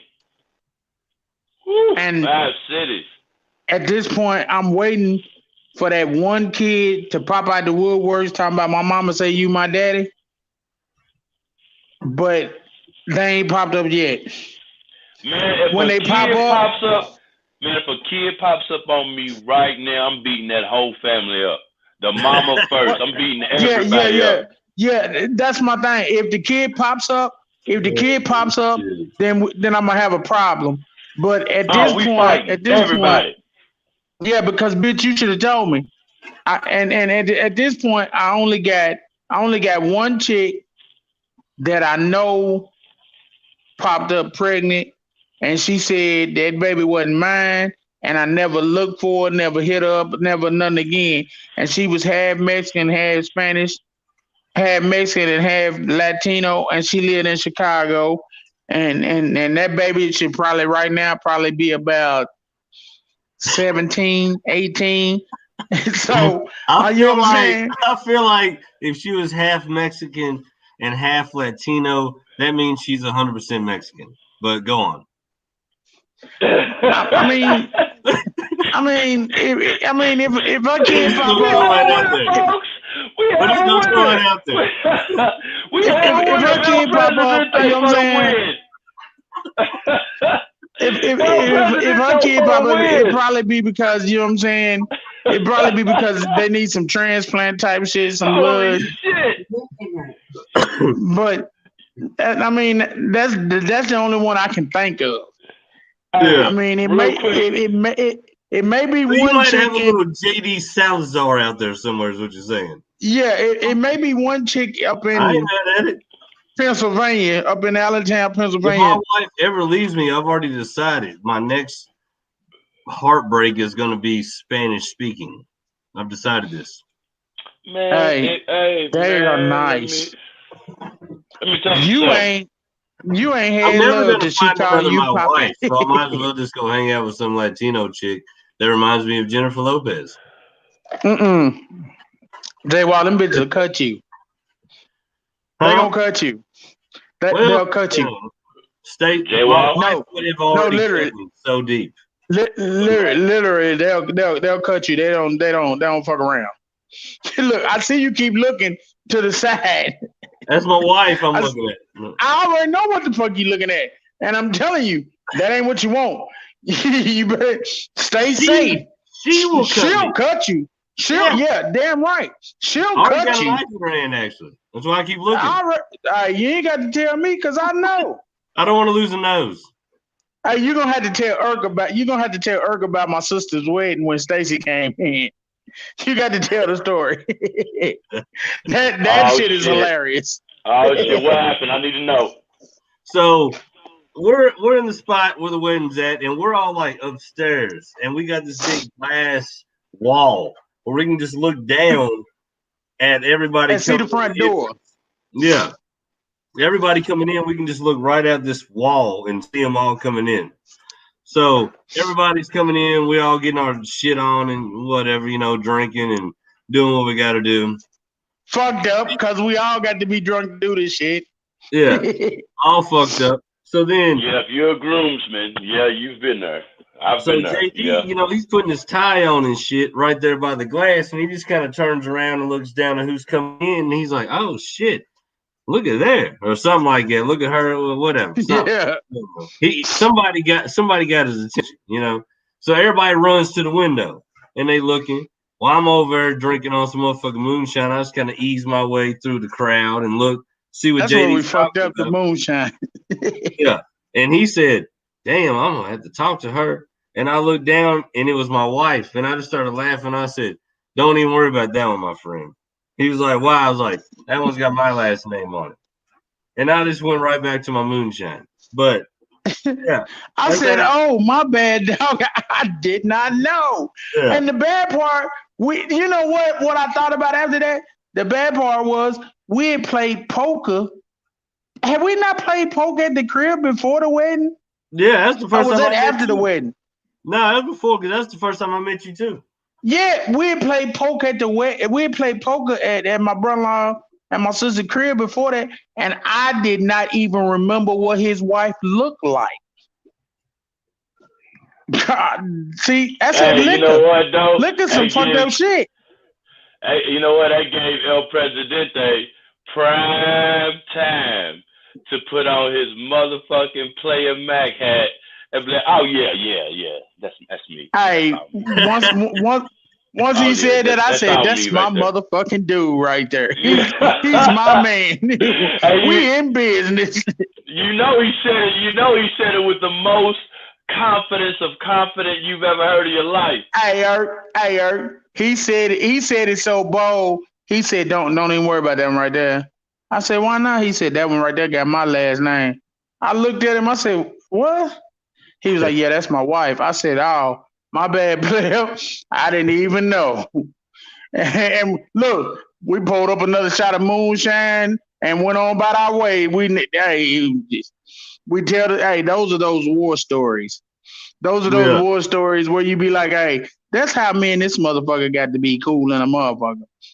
Next time we do the Monday Night Mania, I'm gonna get Apocalypse to tell y'all about the first time me and him met, because he loves to tell that story, and that's a story where you be like, "Oh, that's a real daddy and protecting his child," and y'all love that story right there. Cause I mean, yeah, you'll love that. I'm gonna get him to tell y'all that story. He loves to tell the story because he tells people that's how I knew that JD was gonna be my best motherfucking friend. You know what I'm saying? Simply because I checked him, because he had my 2-year-old standing there shaking like a salt shaker because of the way he was ranting and raving, and I wasn't with that. I ain't with that. I'm gonna beat you to death. You know what I'm saying? Yeah. And I don't even know you. You know what I'm saying? But he loves to tell that story. But yeah, man, I got so many. I done cut the circle. You know what I'm saying? But I got some great motherfucking friends. You know what I'm saying? To the point to where I be like, man, these cats right here, if I go to my grave tomorrow, these is the motherfuckers that I want to tow me to that hole. Cause they good motherfuckers. You know what I'm saying? They loyal motherfuckers. They hard working motherfuckers. I don't give a fuck if we working in the streets or we putting on hard hats every day and going climbing this motherfucking scaffold. They good people. You know what I mean? And then you need people like that on you. You need people like it on your back. You know what I'm saying? We tell the dirty jokes. You know what I'm saying? When Jay Wall said we was doing the dirty jokes, these are the jokes that we tell out there. You know what I'm saying? When a motherfucking having a hard day and you tell that motherfucking joke and he bust out laughing, you just made his whole day better. He get back on his job in his truck or whatever, and his whole day is better just simply because you made his ass laugh. That's what them jokes do. You know what I'm saying? I mean, of course, they all dirty out there. I mean, there's something about people that work in like rough conditions, man. It has to come with a certain sense of humor. You know what I mean? Because if not, man, you're just gonna be miserable, man. You working in fucked up weather, fucked up conditions. You're breaking your body down, man. If you don't got a sense of humor and you can't just kind of laugh and get through the day, I mean, trust me, working on a crew with everybody who's got a stick in the ass and they just all serious all day, nobody wants to work in that shit. That's the worst condition. Hell no. We already doing a lot of fucked up shit we don't want to do already. Last thing you want to do is do it with some people who ain't got no sense of humor and they just dry and company men, brown nosing. Like, that shit ain't never cool. Like, nobody ever wants to work with these motherfuckers. We can get the job done and still not have to be all serious about it. You know what I mean? I mean, you want to be serious about what you're doing as far as the job, but when you're talking to people, when you cutting up, get you through the day, man. Like cutting up in a radio with some good tunes, man. That'll get you through work like nothing else. You can do some fucked up jobs. Dude, I done spent so many days and nights in a truck by myself with nobody to cut up with. I done had days where the radio quit playing. Damn. And I'll go to the nearest motherfucking truck stop, spend $250 and buy a whole new motherfucking radio, go out there and tear the whole dash out of the truck and install that motherfucker and roll on. I'm not riding without no radio. I'm not riding without no tune. Yeah. If I can fix it, I'm gonna fix this right here. You know what I'm saying? Because I don't have nobody over in the seat to make me laugh. You know what I'm saying? So I got to have that right there. You know what I'm saying? It ain't like I can just put somebody over in the seat to make me laugh. So it is what it is. But if I was on the job site where I had somebody make me laugh, shit like that wouldn't be necessary. Right. But it is what it is. So which one of y'all got the next joke? Which one of y'all got that joke that's gonna make my stomach hurt? Just set you all over the edge, huh? Yeah, the one that's gonna make me have to call y'all tomorrow and be like, man, I'm in the hospital. I'm sick. I'm in the hospital. Who got that joke? That's the one I'm looking for. Yeah. I don't know. I mean, fucking what you got? Oh my God. Hey, dude. Let me tell you something real quick. Presidente.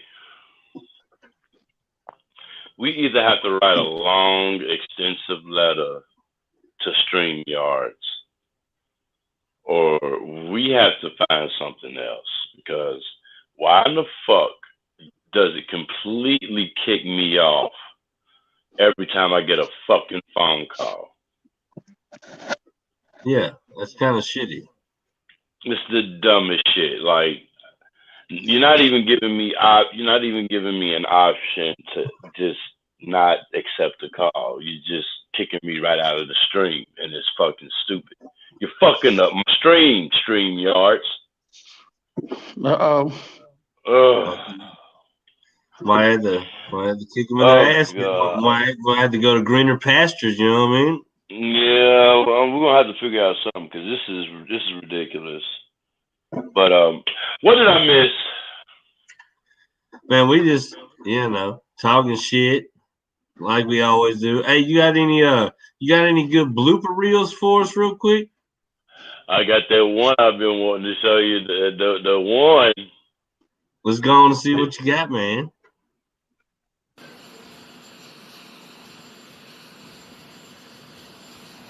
I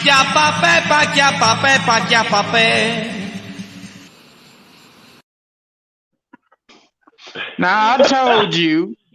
I know I just told you not to fuck with Broadway Joe. I know man. I said that to you. Hey, that is hilarious. Why did he stop though and act like the stairs punched him or something? Like the stairs kicked. He stopped to look at. How dare you, stairs? Like, no, motherfucker, that was you. That was all you. Every good business deal, every great business deal has been signed over a drink. You quit fucking with Broadway Joe. We don't know what deal that he got through right there before he stumbled up in motherfucking steps. But whatever it was, the drinks were strong and it went long. And that's why that happened. Stop fucking with Broadway Joe. Hey, man. He stumbled up the steps, though. That is hilarious. That's hilarious. And you know, okay, I think we've all done it. You know how you get that like running start, like to go up to go up some steps, and you like measured your step, and you step down on the step, and you totally missed the fucking step. We've all done it. Come on, man. We're human. Oh, every one of us. Stairs. Okay, but my thing is, usually you catch yourself after the first one, right? Like you catch yourself. You would think. That is why that is the funniest video right now. Yeah. On the internet. To me, that is the funniest fucking. You don't even gotta put the fucking music behind it. Just the video itself just reigns supreme. I need to see it again.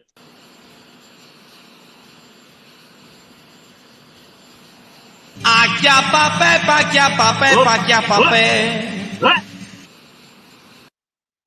Come on, man. Not one. Not one. Not two. 3 times, folks. 3 times. He gonna go on the news tomorrow. Like, come on, man. Them steps were fucking conservative steps. Conservative steps. Hey. The steps that fucking COVID. Come on, man. Tread lightly, damn it. You are the president of U.H.O.A. and we don't speak politics. Do not get impeached. You're walking a thin line, son. I just wanted to say that's hilarious. And I don't care what fucking side of the fucking wing you're on. Whoever that was, I don't care who that was. That is hilarious. Dude, yeah, that is hilarious. We are going to have to rename this podcast because unfortunately, as hard as we try, politics is gonna come into play. We ain't gonna agree on it. And we're not. We ain't gonna agree on it. If you find 2 people that agree on politics in a week, then you did good. Nobody agrees on politics. Politics is it's fucked up. Yeah. One way or the other. Politics is built and made out of liars, cheaters, and stealers. Candy bar thieves, and crumb snatchers. Absolutely. Those are the people that's in politics. So ain't nobody gonna agree on it. So it's about what you believe as a supporter. But I guarantee you, even if you believe as a supporter that your candidate or your politician is A1, trust me, he's a candy bar thief, a crumb snatcher, he's a liar, he's a car dealer, a lawyer. Every motherfucker that you know lie, he's that guy. Man, it is what it is. I mean, I can go back and I will say this, man. Good. I'm gonna try to tread lightly, El Presidente. I would say, lightly. You can go all the way back to you can go all the way back to the Carthaginians and the Carthaginian Senate and going into the Roman Senate. And I would say that the oldest deceiver on the planet as a profession is a fucking politician. I don't trust politicians. Never, I don't give a fuck what type of politician it is. Do not trust them. Never will. That is my stance. No. Hey, and speaking of almighty deceivers, that leads me to another knee slapper. So, the devil shows up in church and everyone runs out but an old man. The devil says, "Why don't you run? Aren't you afraid of me?" Old man says, "Nope. Married your sister." Oh! I married your sister? Oh, shit. I married your sister. I married your sister, Lilith, and she's a bad bitch. Oh, my goodness. Oh, that motherfucker right there. Oh, shit. Fuck it. I got another one for you. We're going to roll this thing on out. Child spits out food. Mom, hey, we don't spit. If it's in your mouth, you swallow it. Dad. Oh, I heard that one. Dad raises eyebrows. Mom, shut the fuck up.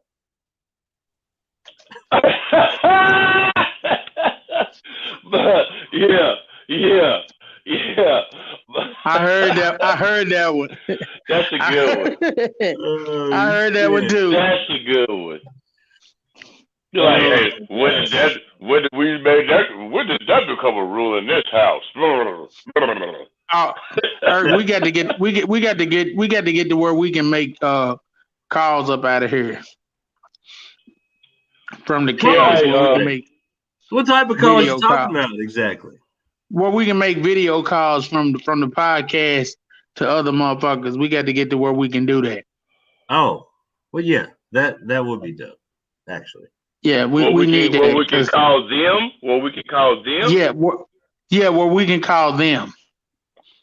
Oh, that would change the game right there. If we could figure out a way to do that. Yeah, we got to figure out a way to do that to where to get two apps that'll interact, and we can call them from the podcast and bring really them in. Might need to look into that right there, because hey, fuck if you don't want to call in, we'll call you. Yeah, we'll call you, and then we can bring motherfuckers in for a split second, get their opinion on shit, and dip. Yep, and that'll be great. Kind of like Who Wants to Be a Millionaire? We'll call Lifeline. All right, that'll be great. Round table real quick. Top 3 comedians. JD, go. Of all time? Your 3 that you're going with. The 3 that you only can have 3, and that's the only, and you got 3 choices who you're going with. Richard Pryor. Give him 5. Okay, let's go 5. Let's go 5. Top 5. Let's go 5. Richard Pryor, Eddie Murphy, Steve Harvey, Cat Williams.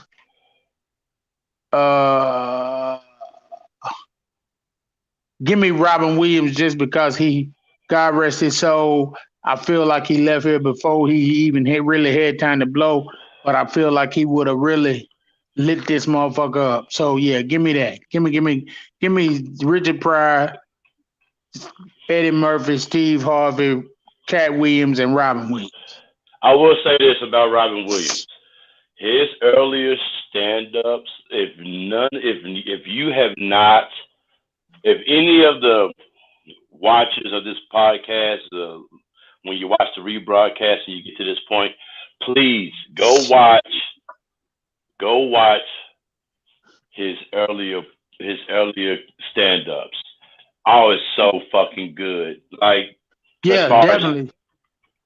As far definitely. as theatrical, if he wouldn't have left here, he would have been one of the kings of comedy, no doubt. And it's not that I don't like Bernie Mac, because Bernie Mac would have definitely, if I had to have a 6-man, it definitely would have been Bernie Mac. You know what I'm saying? I want to put Bernie. I could probably take Eddie Murphy and make him the 6-man and put Bernie Mac in my top 5. Absolutely. Bernie Mac was fun in a motherfucker. Yeah, absolutely. Bernie Mac was the man. Bernie Mac stole the fucking show on the Kings of Comedy. Absolutely, and that's not even an opinion. That's a common fact amongst those that were at the actual tour. And he was not on stage with just 3 openers. He was on stage with 3 other closers, and he fucking wrecked that shit. Every single one of them said that it was hard to follow him. It was hard to follow him, you know. The only other person on that tour I thought that got close to Bernie Mac's sheet was Cedric. And see, Cedric is good, but I ain't never really watched him do a stand. I've never watched the Kings of Comedy. What? No, I've never watched the Kings. I've watched all of them. I've watched all of them do individual shows. You never watched the actual DVD show? No. Wow. No, I've never actually watched the actual show, the DVD of Kings of Comedy. I've watched all of them do their individual shows and different shit, but I've never actually watched the actual Kings of Comedy. I've never watched the actual Queens of Comedy, but I did catch I did actually catch a snippet of what's her name on the talk? The Givens. Odell Givens. Yeah. What's her name, man? I know who you're talking about. It's something, but anyway, I watched her where she was talking about where they offered her to do the first Queens of Comedy and she turned them down. And then when they offered her to do the second one, she was going to do it. They did a conference call and she chimed in the conference call and they had her backstage waiting for the conference call and they chimed her in. And when they chimed her in, she didn't say anything, but she heard, what's her name? The one that always played the old lady with the glasses. The only one that wasn't there was Monique. Yeah. And she heard them talking about her. And they didn't have really a whole lot of good things to say about her. But she never said nothing during the conference call. She just went on and hung up when they were done talking about her. And she told them that she didn't think that the Queens of Comedy was going to be for her. And she turned her shit around and it improved her. And I was like, okay, sis, you know what I'm saying? You took what they said and made it work for you and you improved yourself. So, but I've never actually watched none of those Kings and none, because to me, I'm an old school comic fan. You know what I'm saying? I'm a Richard Pryor, you know what I'm saying, Dolomite kid, you know what I'm saying? Yeah. I want that dirty shit. Give it to me filthy. So yeah, but I'm gonna have to sit down and check them out and see what they do. Bro, I'm telling you, you will not be disappointed, and you'll see what I'm talking about. I think when you see Cedric's set, Cedric fucking slays that shit. But Bernie Mac is so fucking charismatic and demands such a presence on that stage. He took it for sure. But Cedric the Entertainer, I know that shit on there. I know that D.L. Hughley and Steve Harvey, they sweated every time Bernie Mac got on that stage. Because it's just hard to even follow that man. Honestly, for me, I didn't think D.L. Hughley had any place on that set. You know what? I didn't want to say it, but since you done opened the damn door, then let me step in. He was definitely for me, and I ain't even watched it. The weak link. He was the I think weakest. the funniest he's ever been is when he hosted Comic View. Outside of that, I've never really thought he was that funny. He had fun. He had funny moments on Comic View. That's what I'm saying. When he was the host of Comic View, I think that was his ultimate funniest to me. That's when he actually made me laugh. But the Kings of Comedy, and I ain't even really shitting on him, dude. I mean, not for nothing. He's outclassed, bro. Cedric the Entertainer is vastly underrated as a stand-up comedian. He's fucking pristine, flawless. His sets are impeccable. Bernie Mac is a monster on the stage. Steve Harvey, he was the smartest one because he wasn't as funny as those two, but he was the MC. So he really didn't. His sets worked in between the sets. He didn't really have a full set. It was smart on his behalf because D.L. Hughley just was outclassed. Well, the thing of it is, if Robin Williams wouldn't have died when he did, there's no doubt in my mind D.L. Hughley probably would have hosted the Kings of Comedy. Robin Williams would have been one of the Kings of Comedy. Well, there's no doubt in my mind. As far as joke telling and making you laugh, he would have took his place. So let's run it down one more time for the audience if they didn't catch it. What's your top 5 again? Let's just run it down real quick. My top 5 is Richard Pryor, Bernie Mac, Steve Harvey, Cat Williams,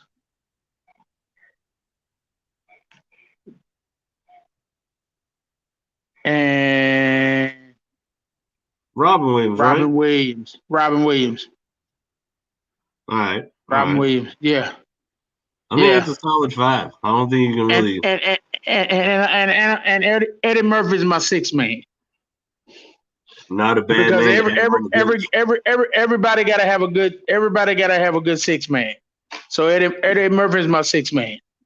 Not a bad man to have on the bench at all. Nah, I'm gonna set him on the bench, and I'm gonna let him come off the bench and slay you. I love if you listen to Eddie Murphy's Raw and Delirious, and then you see him in like Dr. Dolittle. It's to me that shit's fucking hilarious. It's like that's not the same dude. Not at all. You know, that's a guy that's been through some divorce. It shows you his diversity, man. It just shows you his diversity, man. But if I'm gonna go with a 5, I'm gonna go with Red Fox. I'm gonna go with Dave Chappelle. Yeah. I'm gonna go with Richard Pryor, Bill Burr, and I'm gonna go with the greatest of all motherfucking time. No one better. His record, his stand-up speaks for itself. George motherfucking Carlin. The absolute motherfucking GOAT. I will have this debate with anyone. It's a big club, and you ain't in it. He's the only comedian. He's the only comedian that will make you see the world for what it is. And when you should be fucking crying, when you realize what the world is, he will have you laughing your fucking ass off. That right there is more, that is more than talent. I'll give you all of that. That's definitely a great second team. I'll give you all of that.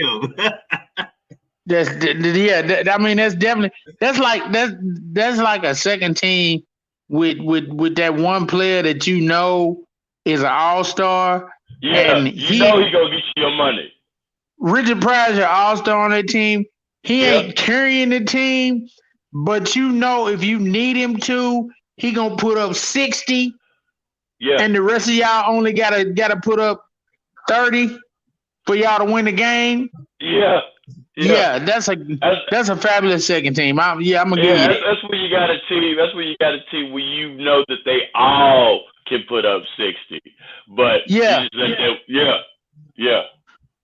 but that one motherfucker gonna put up 60 every night. You good? Yeah, I mean, for real, to me, man, it has to be the Red Fox or George Carlin, because as far as raunchiness goes, Red Fox was just he was a motherfucker, dog. Yeah, I can't take nothing from him. Red was great. The fact that he had the pack rat, he had the pack rat style. Like, to me, he would have been that fifth member of the pack rats. You know what I'm saying? Frank Sinatra. You know what I'm saying? Oh, the Rat Pack. The Rat Pack. Yeah, I'm sorry. The Rat Pack. I said the Pack. And who are you saying fits that mold? Red Fox? Red Fox. Because you know, if you watch his earlier stand-ups, he would do the singing. And he was around during that era of the Rat Pack. He could have easily took Sammy Davis Jr. spot and been in the Rat Pack. Absolutely, I think so. I definitely think so. Probably would have been better than Sammy Davis, honestly. Absolutely, but Sammy was Jewish. And then just like we don't discuss politics, we ain't gonna bring religion. But Sammy was Jewish, and they took to him. And the Rat Pack, there were a bunch of singers. I mean, they did comedic skits, but they all sung. There were singers, you know what I'm saying? And Red Fox was more of a comedian, and he would throw a bunch of, you know what I'm saying, a Broadway, casino night type of little, you know what I'm saying, ballads in there every once in a while. But that's what made him so good, because he can get out some casino shit, casino strip singing, and out of nowhere he's talking about fucking wash your ass. You need to wash your ass. I tell you right now, too, to this day, you don't find anything better on television than Sanford and Son. If you actually watch it and listen to it and know the characters, Rollo and the fucking his sister-in-law that always comes over, like these are iconic characters. Honestly, they remind me of the Fridays movie characters. Always said as a sitcom, Sanford and Son never got its just due.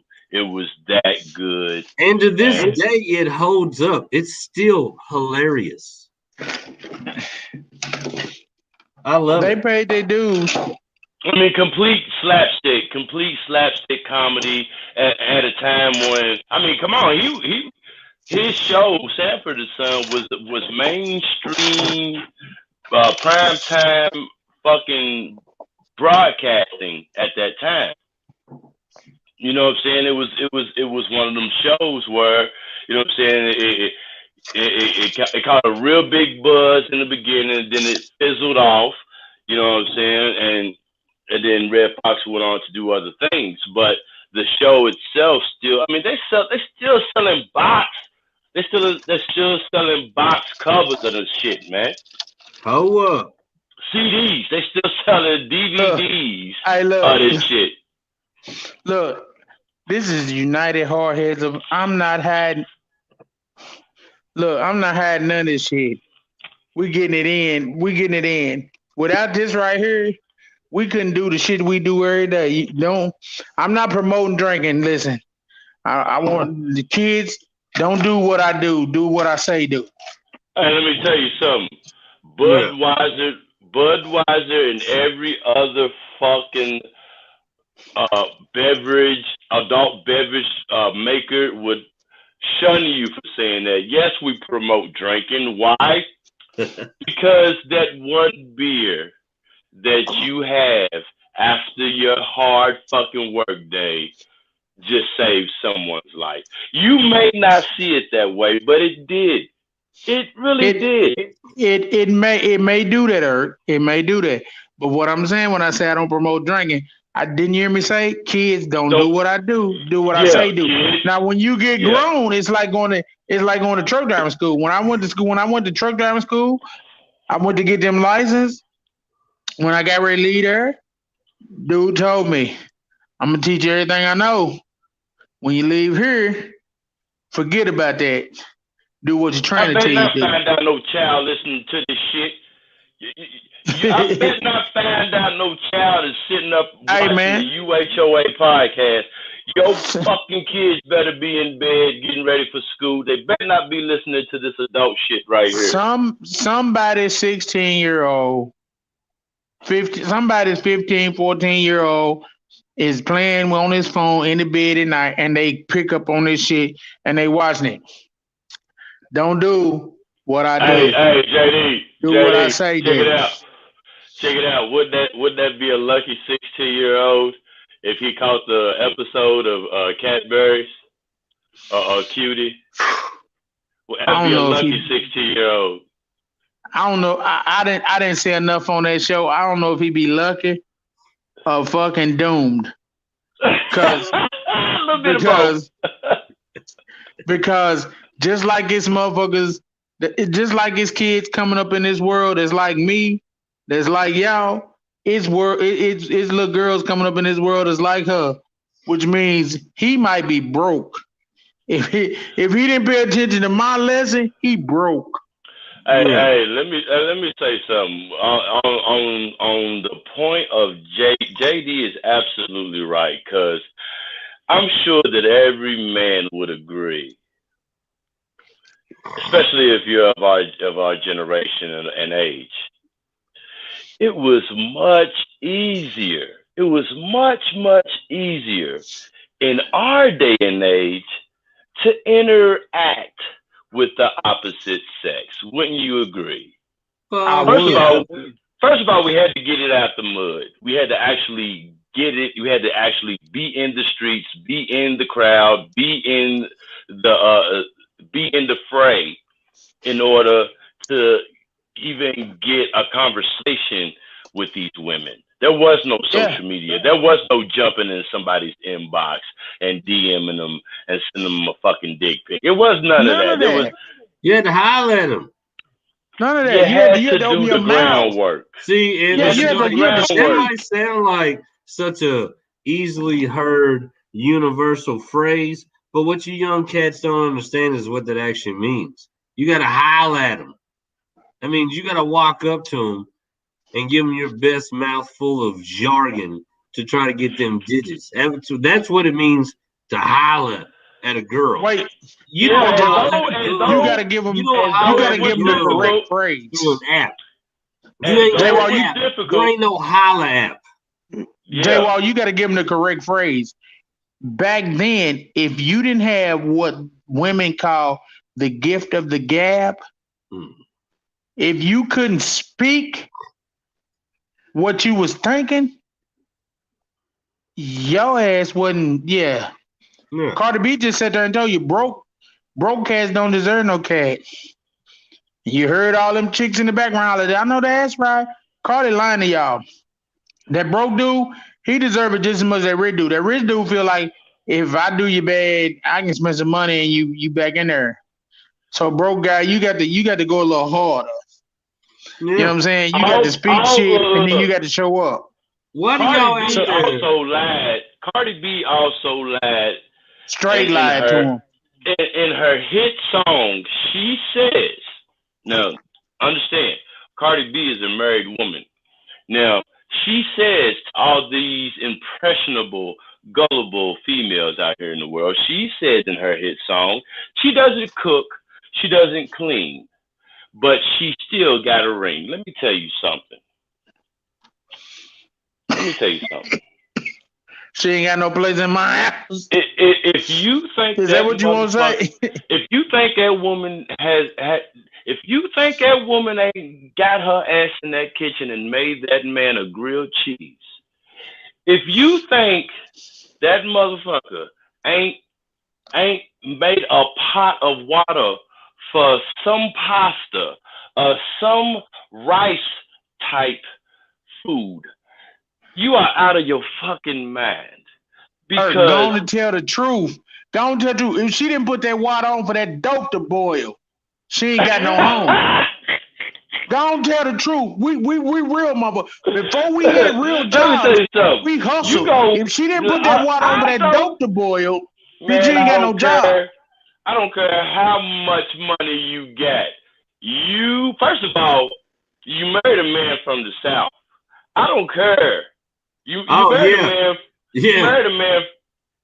You didn't from the Midwest. You didn't marry a dude from New York. He from Cleveland. He from Cleveland. He from the Midwest. Even more.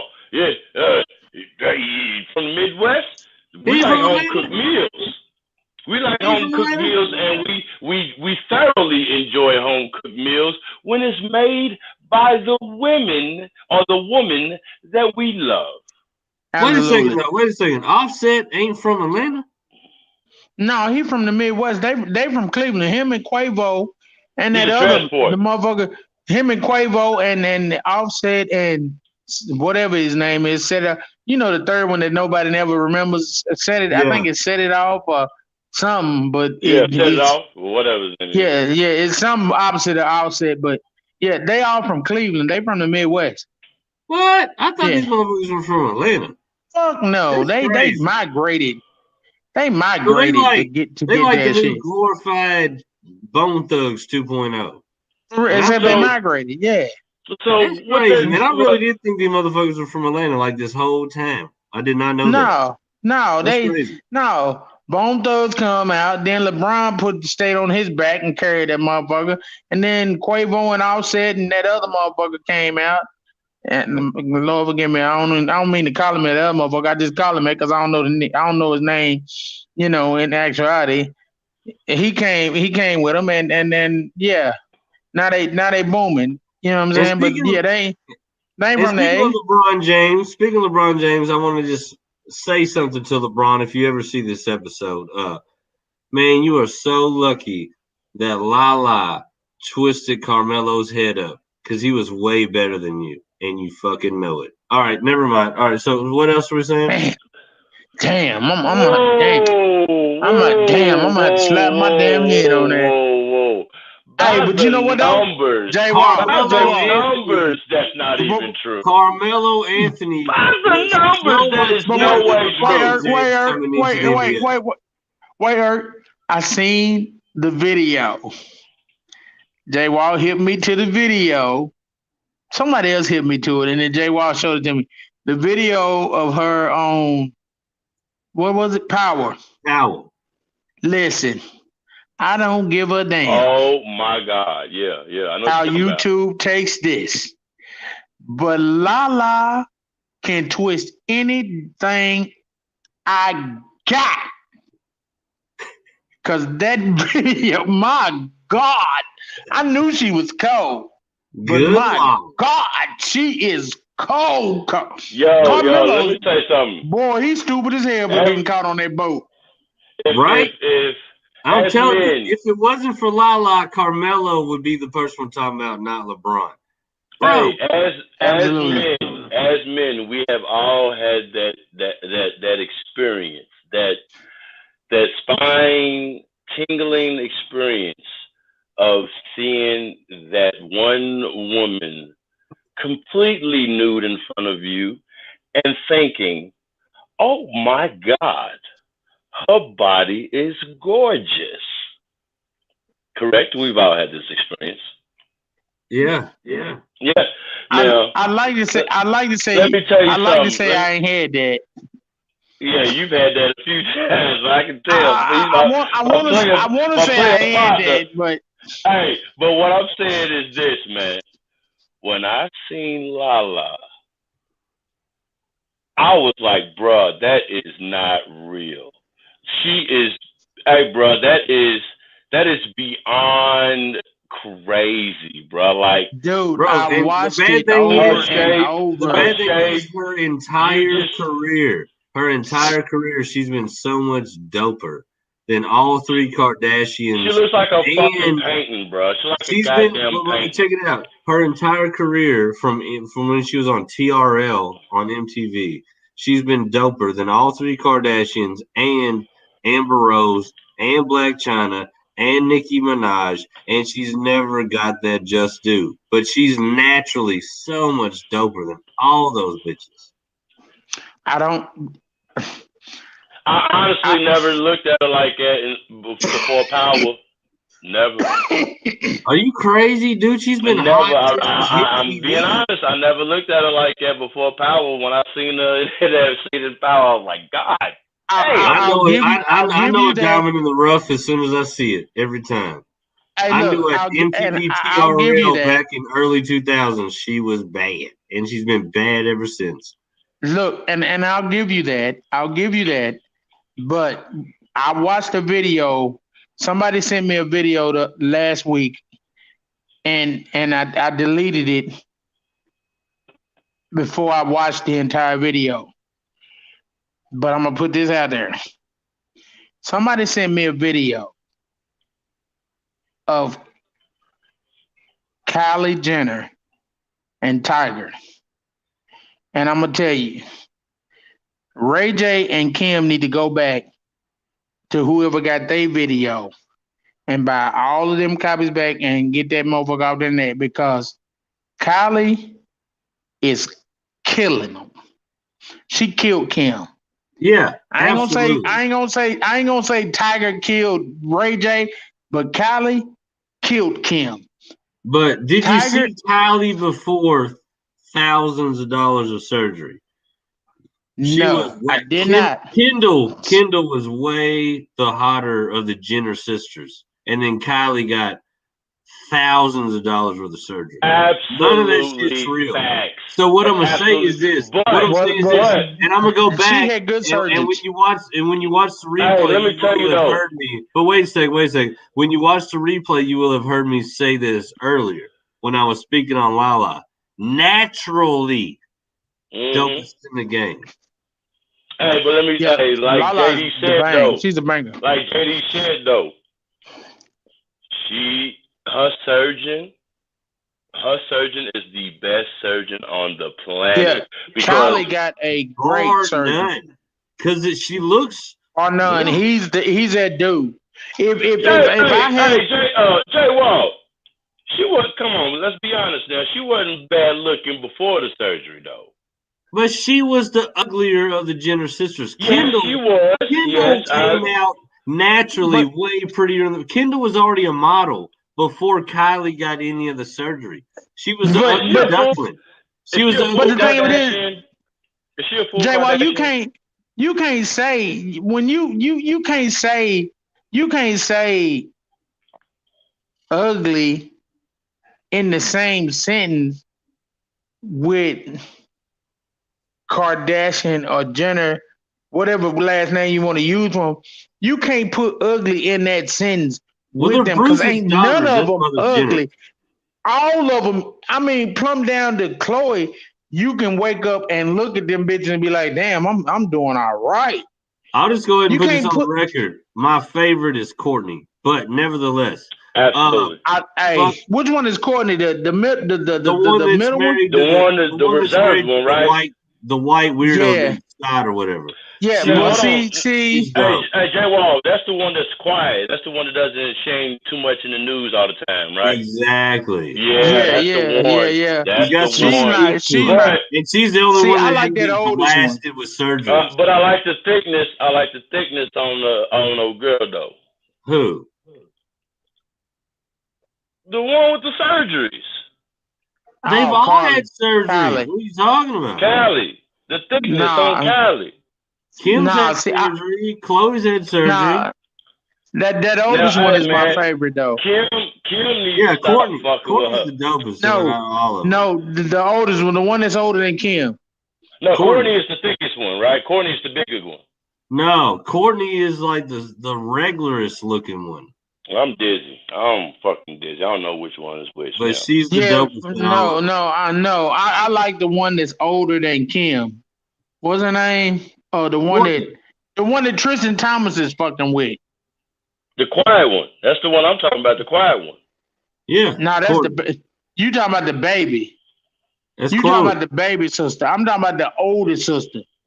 Courtney. It is one. Which one is older than Kim? The one who was she messing with? She's messing with Tristan Thomas now. But she was messing with the Scott dude, Scott Disick or whatever. No. The one that's messing with Tristan Thomas now. That's Chloe. Is that Chloe? Yeah. Hey. That's your favorite. That's your favorite Kardashian. Hey, Chloe can get it. Yeah. She can get it. Call me. Mine's Courtney for sure. Hey, man, I ain't got millions, but hey, Chloe, I ain't got millions, but I'll go out and hit a motherfucker in the head to get them for you. Tell her hit me up. You know, it's like, I don't know, man. It's like, I guess I don't know the mind state of people with that amount of money, but at some point I would have told, I felt like I would have had enough courage in me to say, leave your ass alone. It looks good. Don't do no more to it. Leave it alone. Because there was one time. Hey, do you remember the famous Kim Kardashian wine glass photo? If you don't, I do. Yes. Now that photo, that is the way she should have stayed. She got about like 4 or 5 more surgeries after that photo. And I'm telling you, she should have never done it. Because, like, as far as fictitious body proportions, my God. Like, if you can't, if like you got you said, though, man, with all the surgeries, like a lot of that proportion sculpture. That's why I like the chicks that, like, naturally came out like that. Like I love them natural. That's Amber Rose is as thick as Kim K, but she came out like that. Hey man, hey. Why we talking? J-Wall, I love you, man, because you took her right out of my mind, bro. Amber. Hey, why Rose. We talking? I will not. Dude. Amber Rose is. Hey, she can definitely get anything she asks for. Hey, bro. When Kanye first brought her out of the scene, bro. Oh, J-Wall, I got a video of Amber Rose when she first was with Kanye, man. She was doing this modeling gig. I'ma send it to you, bro. Remind me to send this to you, JD. I'm gonna put it in the group. I'm gonna say send it to me. Send it to me. I'm gonna go ahead and drop it in the group. I'm gonna find it and I'm gonna find. I got it. It's in my hard drive. But bro, we're gonna have to take it to a we're gonna have to take it to a podcast. Because it gotta be a podcast, bro. Because we're gonna take it to a podcast because my girl got a girlfriend and she'll love us. Hey, his girlfriend got a girlfriend. I like hearing shit like that. Lucky bastard. That's when you know you want play a shit. We're gonna have to do podcast again on that. She'll definitely have an opinion on that. Hey, but Jay Wall, you are absolutely right. Amber Rose, when she first touched down, my God, what unicorn? Where did you come from? You, this pretty Martian bitch. She can't be human. She was just gorgeous. The only chick with an even Steven that is hot as fuck after Naomi Campbell did it. Yep. Absolutely. But you remember when Naomi Campbell came out with the even Steven? God, Naomi Campbell when she first Naomi Campbell when she first hit the scene. Oh my God, destroyed socks. I don't know how the fuck I made. I don't know how the fuck I made through high school. Bro. Let me tell you. Hey, Naomi Campbell, her. What about Tyra when she hit the scene? Lord. Who? Tyra Banks. Oh my God. She was okay. She was good, but I wasn't. I don't know why I wasn't super impressed. Dude, when I mean, and I'm not telling you I wouldn't do what I do. I'm just saying. Dude, you remember when they had those MTV she just didn't impress me. Remember when they had those MTV like softball games in the summer and it was like celebrities and shit? I watched her eat a ballpark hot dog, and dude, I wasted so many socks. Tyra Banks eating a hot dog might be the best thing I've ever seen on TV. Hey, let me. Now that's fucked up. That's funny. He said, the worst part about it is that is absolutely true. That was not a joke. He said I wasted so many socks. Good one too. Didn't care what was laying in the floor. Oh damn! That you know who still fucks with me though, man, and it's like one of those childhood, like one of those young preteen things. And when you as you're older, you think about it, you're like, God damn it, this bitch still fucks with me. Mariah Carey, bro. Oh yeah, dude, she was. Oh, are you kidding? She was so forever.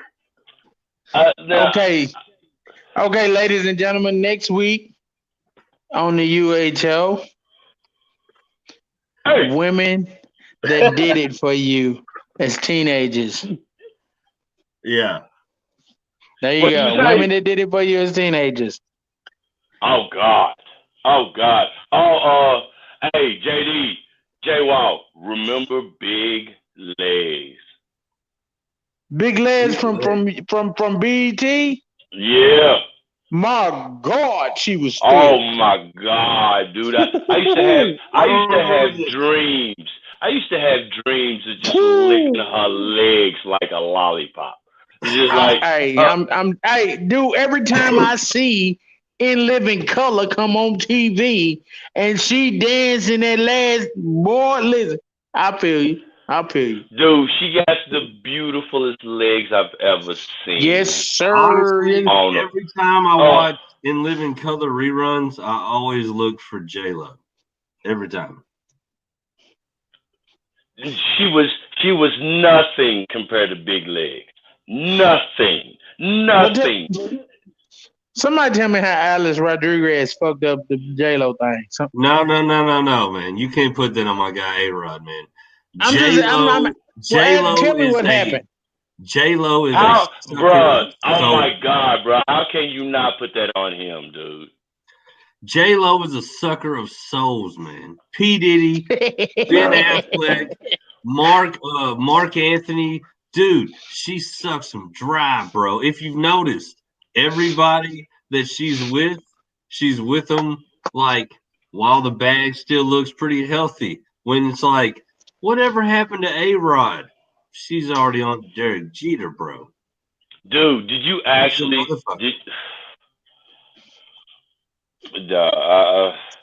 Dude, J-Lo, yeah, I don't know, man. I don't know. It's really hard. It's really hard to tell with these because that's a whole different level of woman. Like understand, like there's the one. See, that goes back to my point about it was easier for us back in the day because now we live in a society where there is no such thing as a whore. There is no such thing as an ugly chick. All of it has somehow kind of blended itself and just into this goo of one. Like it's hard to decipher out here what's what. You know what I'm saying? Because every chick is a bomb chick. Every chick has a little whore in them. And matter of fact, being a whore is liberating now. Remember back in the day when a whore knew her place? This is an adult show, so I can speak like this. Yeah. Before the side chick had a name. As soon as you put a name to it. Remember when the side chick was okay? When they started taking the title. Remember when the side chick knew she was a side chick? Yeah. Before you called her that, as soon as you put a name on it, they started getting entitlements. They wanted to go on vacations. Like, are you crazy? They got their own damn holiday. Yeah. Everybody knows that the day after Christmas Day is side chick holiday. They got their own fucking holiday. They got two. The day after Valentine's Day. That's how blasphemous a side chick has become. Before, it was like, all right, I'm going to pick you up a McDouble and a small fry and a sweet tea. I'm going to get a sack of weed from my guy down the street, and I'm going to come over there and blaze you. And then I won't see you. I'm going to beat the brakes out for you. Then I won't see you until like 3 holidays pass. Now they have their own holiday. What happened? Remember when they were okay? Remember when they were okay with that only one phone call? Yeah. Do you remember that time, like when they never called you? Oh no, they never called you. They never found your number and called you.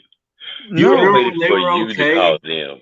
You remember when they were okay calling the number you gave them, and they realized it was your stupid ass cousin, but they were still all right with it, and they would send the messages through your cousin. Remember that? Hey, Jay Wall, that's why I say I'm so thankful that my son, my only son, is handsome. He's a handsome young man. He's tall, and I still feel sorry for him because the amount of bullshit that his generation is going to have to go through just to feel the warmth of a woman is damn near criminal, because we didn't have to go through near as much bullshit. We did not. Would you agree? Would you agree? We didn't have to go through that, but the principle of the thing is, since the beginning of time, for them, but it's somehow more difficult. You know, they have social media. Okay, and I'm gonna explain that to you. Since the beginning of time, it's more difficult for them now because since the beginning of time, we brought this on ourselves as men. Men, not me, not y'all. Agreed. The cats that thought they came before us brought this on themselves. Now, pimps control the hoes. They control them. And then when pimps went out of style in the early 80s, late 70s, pimps went out of style. And then every motherfucker that came out and thought he was going to holler at a woman and be a pimp, he started hollering and he thought he was going to be a pimp. Okay, that's fine and well. Then we move into the late 80s, early 90s, and every motherfucker that thought he was going to be a pimp ran into a motherfucker whose pussy, Lord forgive me, whose cat was gooder than, shout out to Catberry, whose cat was better than he thought. Then he thought, okay, let me tell her she my girl and let me make her my girl. Okay, now you think you smarter than her, but she realized what she got.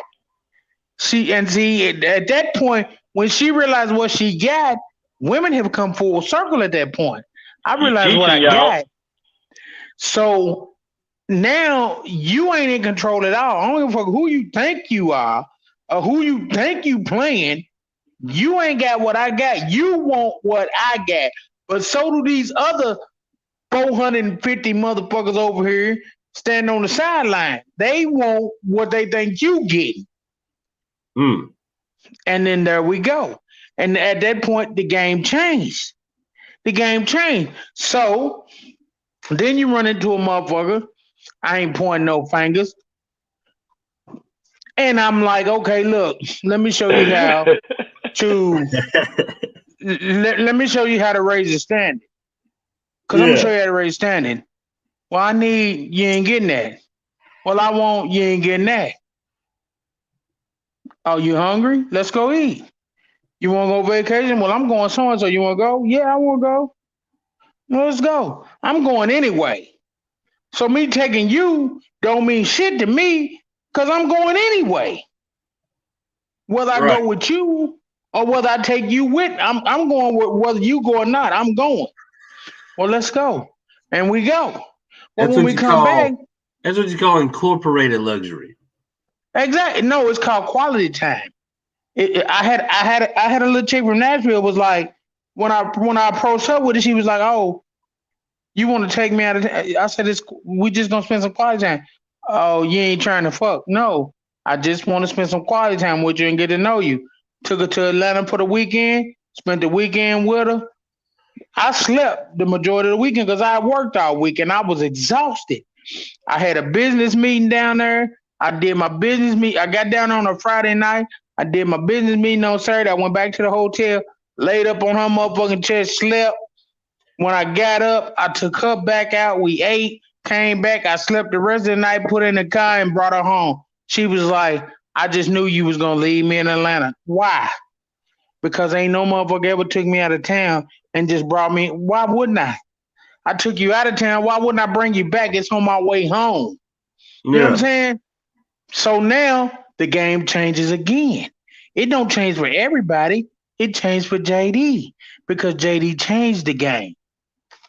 So now it's JD's mission to change it for everybody. Let me raise the standard. So them cats that think that I'm gonna tell you what you want to hear and I'm gonna pimp you and do what I want to do, they lost for real. They lost for real. Because that ain't what they looking for. They looking for a motherfucker that's gonna raise the standard and show you what's the real shit. I want a cat that's gonna take me, spend money with me, which means in return, when he's down, I'm gonna spend money with him. I'm gonna take care of him because when he get back up, he gonna spend with me. It's that simple. The shit you see today that's going on with women, men brought that on us. That one ignorant ass generation brought that on us. When you find what I got a best friend. I ain't gonna point no fingers. That said, I live vicariously through you. I don't want to be out here living like this, but this is where I'm at. So since it's where I'm at, I gotta live the best life I can live. You feel me? It's what I gotta do because this is where I'm at.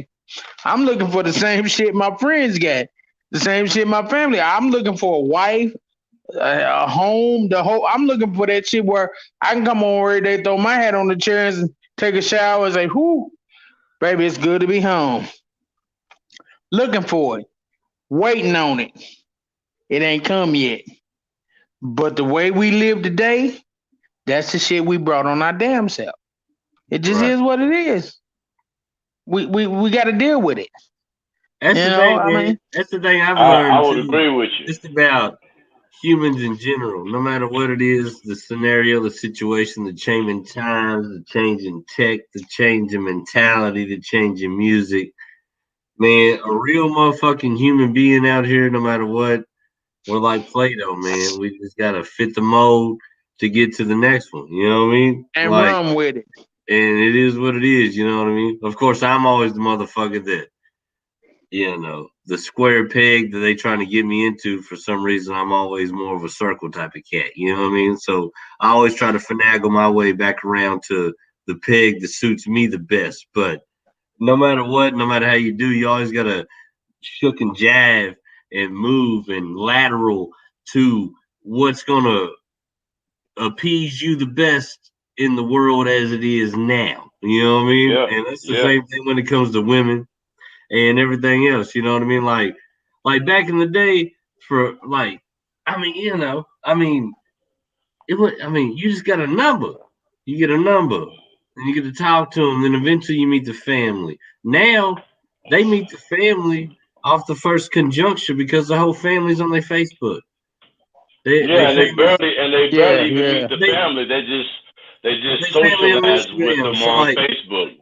I remember what you say is the family. And I remember dating a chick, and for the first couple weeks, month, or whatever, you don't know what their family look like. Now you can go and see exactly where their daddy work at, what he do, what he look like, what he's talking about, what honestly, if you think about it in that regard, these young bucks ain't got no excuse not to be killing it because you got intel at the tip of your fingers. Shit that we didn't know nothing about. We just had to fucking move with the group. The first time you met somebody's daddy, you had to put on the best face and hope that he didn't realize that you was a perverted piece of shit. That was You know the what I'm thing. saying? That was the thing. Our generation of women and the women that came before them had a thing called tact.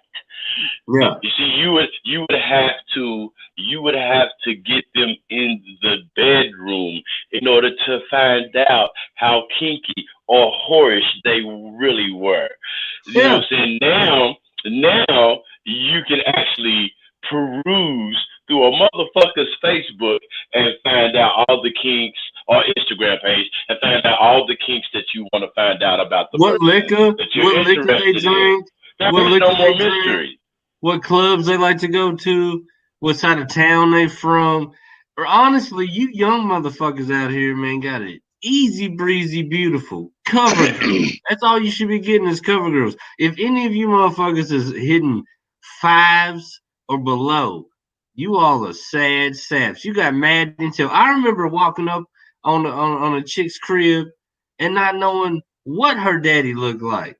What kind of dude this is? This motherfucker might be 300-pound monster man, or he might be some little shrimp dick motherfucker. I don't fucking know. I don't know what her mama looked like, her sisters, nobody. I'm just walking in this motherfucker blind. You going into the jungle, and you just hope you still coming out with a pretty little thing on your arm and without a daddy with some buckshot for your ass. But you didn't know. You was always rolling the dice. You young motherfuckers now can look up the whole family tree. Okay, but look though, in a sense, J Wall, that works for us. And I'm gonna tell you why it works for us. At our age, we got daughters. Yeah. We got daughters. So that works for me. Because I can look your whole, just like he can look her whole family up, I can look his whole family up. Yeah. When we vice first versa meet, too. when we first meet, I already pretty much know you, young blood. You know what I'm saying? Not just I know you from the internet and what you done post on the internet. I know you because I used to be you. Yeah. Now I probably was better than you at it, but I was you. And So let me see you on your motherfucking social media with your homies at the strip club, or with your homies exactly. holding up a bunch of guns, or with your homies holding up some motherfucking pounds of weed. I'm as soon as you hit my door, I'm gonna be like, "It's you? Oh, Is yeah, this you?" yeah. And as soon as That's you like, you. yeah, We that's ain't got me. nothing. Like, go on in. She ain't We ain't coming got out. nothing. Go on in. Dog, my youngest grandbaby is like a little over a year old. So when she was born, of course, I go to the hospital, see my daughter and see the baby. I walk in the room, everybody get quiet. My baby mama started talking to me. Her mama started talking to me. Cause at this point, me and them been going through things for like 25, 24 years. So they know me. Dude, the baby daddy, he's sitting there. He quiet. They bring the baby in. I take the baby. I'm holding the baby and I'm bonding with the baby. He's still quiet. So I gives the baby to my daughter. Well, now it's your turn, young fella. I start talking to him because I want to know you.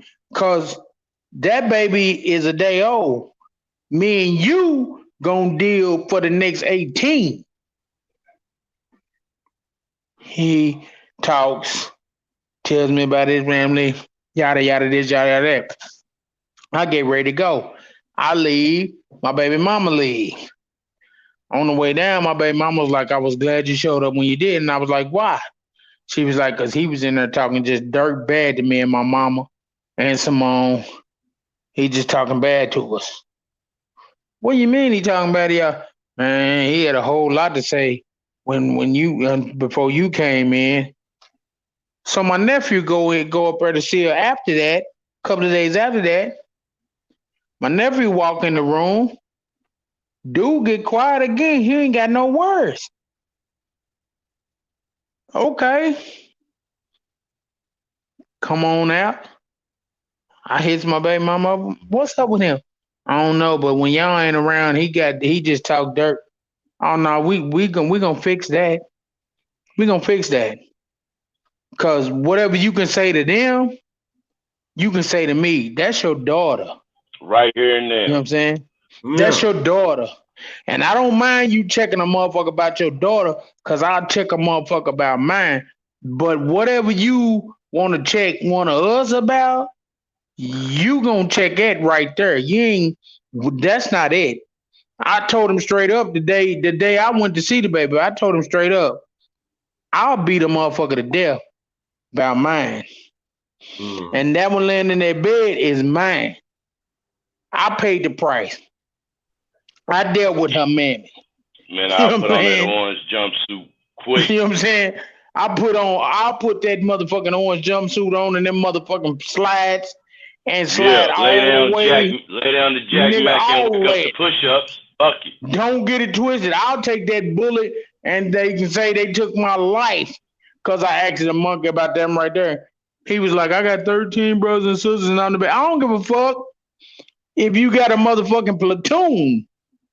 Yeah. You and your platoon can get it. You're bucking with the wrong one is what I'm trying to tell you. So it's a different world, man. It's a different world. And we hate to say it, but we are the old dudes now of this world. And if we don't teach these young motherfuckers how to act, we fucked in the game. We fucked in the game. That's the truth.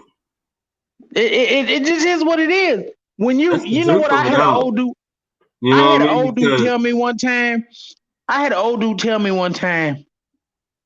And I wasn't even fucking with his daughter, but he told me, he was like, you know what? While you out here running and chasing these little girls and doing what you do, one day you gonna have a daughter, and you gonna see. And damn if my first baby wasn't a daughter. And I was, and since then, everything that go on with my daughter, I think about what that dude told me. And I'd be like, damn, now I got a daughter. Yeah. And this the shit I go through because of the shit I put other motherfuckers' daughters through. This the shit I go through. But so, see, the thing is, JD, bro, the fact that you're able to recognize that in your elder years, in your later years, you know what I'm saying, and going into your wisdom years, man, I feel like, you know what I'm saying, that's the to me, that's the lesson that you learn, you know what I'm saying, that keeps you alive to this day, and the thing that you can always pass down, you know what I'm saying, to younger cats, you know what I'm saying, because it's definitely that, and I try to pass it down, you know, I try to pass it down. I learned from it, and I try to pass it down. I got nephews, and I told my nephews, you know, one of them is early 21, and you know, he got his first baby, and you know what I'm saying, and at 19, as I try to tell him, you know, now he's out there, and well, me and my baby mama ain't together, okay, and she doing her and I'm doing me. I said, that's cool. I said, but listen, you doing you right now and you happy about it. You got a nice motherfucker on the side. That's cool. I get it. But like I try to explain to him.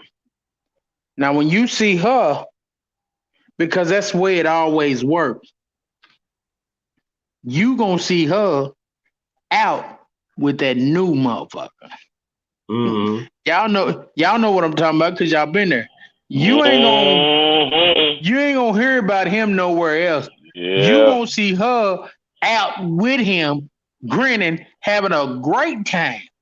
Yeah. Might be with your baby. Exactly. It might be with the baby with him. Do not go get that motherfucking pistol and try to act no fool. Because remember, it was all good when it was you out on the sneak having a great time with Absolutely. her. Yeah. You feel me? That's the only thing I want these young cats to understand. Bro, you only realize Don't get that it afterwards, twisted. man. Man, I tell And I would say you at this point, let's pray to God for your nephew that some weird coincidence she never clicks on this episode. Ever. Every day. Every day. Lucky for me, I got more than one nephew, so they don't know which one's talking. They don't know which one I'm talking about. Because I got more than one. It's definitely not the nephew you're thinking about, people. Yeah, because I got more than one, and both of them, I got more than one, and all of them got babies. All of them got babies. So this sounds eerily similar to your relationship with one of his nephews. I'm gonna say right now, it's not him. It's not you at all. No. Call me and ask me first. Call me and ask me before you snap off. It be in your best interest. It be in your best interest. Yeah. I think the moral of the story is, guys, that life is hard. You're gonna work hard. It's a bitch. You're probably gonna work. You're probably gonna work your ass off all your life, and there's gonna be those moments where you run into the opposite sex. You're gonna be attracted to some of them. You're gonna love them all. Some of them you're gonna be attracted to more than others. Like that right there. What the hell? Where that come from? That's Miss Cutie, the first lady of the U.H.O.A. That is the first lady. Is she in Lexington? Does she live in Lexington? I will not divulge. I'm going up her. Also, you gonna make me search. You gonna make me search the whole city. Okay, I ain't fucked up with it. I tell people, hey Eric, I tell people I drive a truck for a living. I can find anything. I'm gonna find that right. She has the OnlyFans, and she's not afraid to talk to you. Them fuckers at OnlyFans, they kick me off and won't let me back on it. What the hell kind of perv shit you do? I didn't do shit. Look, I was only chiming in on one motherfucking OnlyFans. Well, a couple, but I was only chiming on a couple on fans. But and Cat Berries was number one. But that's Indiana right there. Who is that? That's at the Rustic Frog in Indiana, right down from Rustic Frog. Okay, but who is she? I mean, you gotta ask UHOA. You gotta ask UHOA since. Nah. But y'all want to start sending those pictures to be posted like it in commercials, because I got about 600 of them. Hey, we need your help.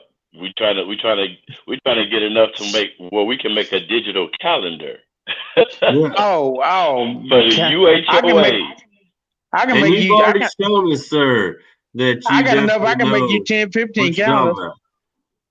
Yeah. Yeah, I can make you 10, 15. Look at her, my baby. Love her to death. Hey man, she's looking stunning in New Orleans right now, bro. I'm telling you. I'm like, God damn! I've seen a picture throw through my it went through my news feed on Instagram. I was like, God damn, she's on fire right now. Yeah, she's banging. She was gone. Her did, makeup did, and she looking right. I'm telling you. She was gonna stay. She was gonna stay till Thursday, but I think she gonna fly out tomorrow and come back. But y'all get it together. We if this foot heals, which it look like the way it's looking today, when I redid the bandage, I should be good to go and be able to put a shoe on this motherfucker by May. We back in Vegas in May. So get your money right, or get it together, because I definitely want to see you there, and we definitely trying to do. Where did you say you want to go in May? We definitely trying to do Vegas in May for Derby weekend. Oh shit! Definitely, I'm definitely trying to do it. I'm definitely trying to get healed up so I can get the fuck up out of here for Derby in May. And if once we can do Derby in May with you cats, I'm definitely trying to do Derby again. I'm definitely trying to do Vegas again in December for my birthday, the weekend of the 14th, 15th. I usually do 5 days in Derby during December. So anything the day before the 14th, all the way through 5 days in Vegas. Killing it. Toe up from the floor up. You know how we get to the NJ Wall. Like the Hangover movies times 10. Right, absolutely. Because at this point, the one thing I've realized in my older age is, if I'm gonna go to work and go get this money, I deserve to be able to spend the times that I want to spend and spend this money. Absolutely. I went and got it. And I suggest every man live like that. And you know, the way it's looking on this podcast, even when we try to give away money, nobody wants it. So I don't think we'll have a problem of getting there, my friend. This looks like a very financially secure system we got going on here. Absolutely. Absolutely. But it's like, you know what I'm saying? With this right here, it's like most of the shit that people do. It's like good artists that don't make it. It's in our promotion. Yeah. We've tried to promote this, but we still have yet to promote this. Oh yeah. We ain't really busted them at the seams yet. No. Yeah, I totally agree, because we're still young as far as YouTube goes. Still a young podcast. As far as YouTube, we young. We ain't promoted, but me, J.W.A., we gonna get together this week. I'm gonna hip you to what me and you talked about last week, and we're gonna get with her, and we're gonna promote this.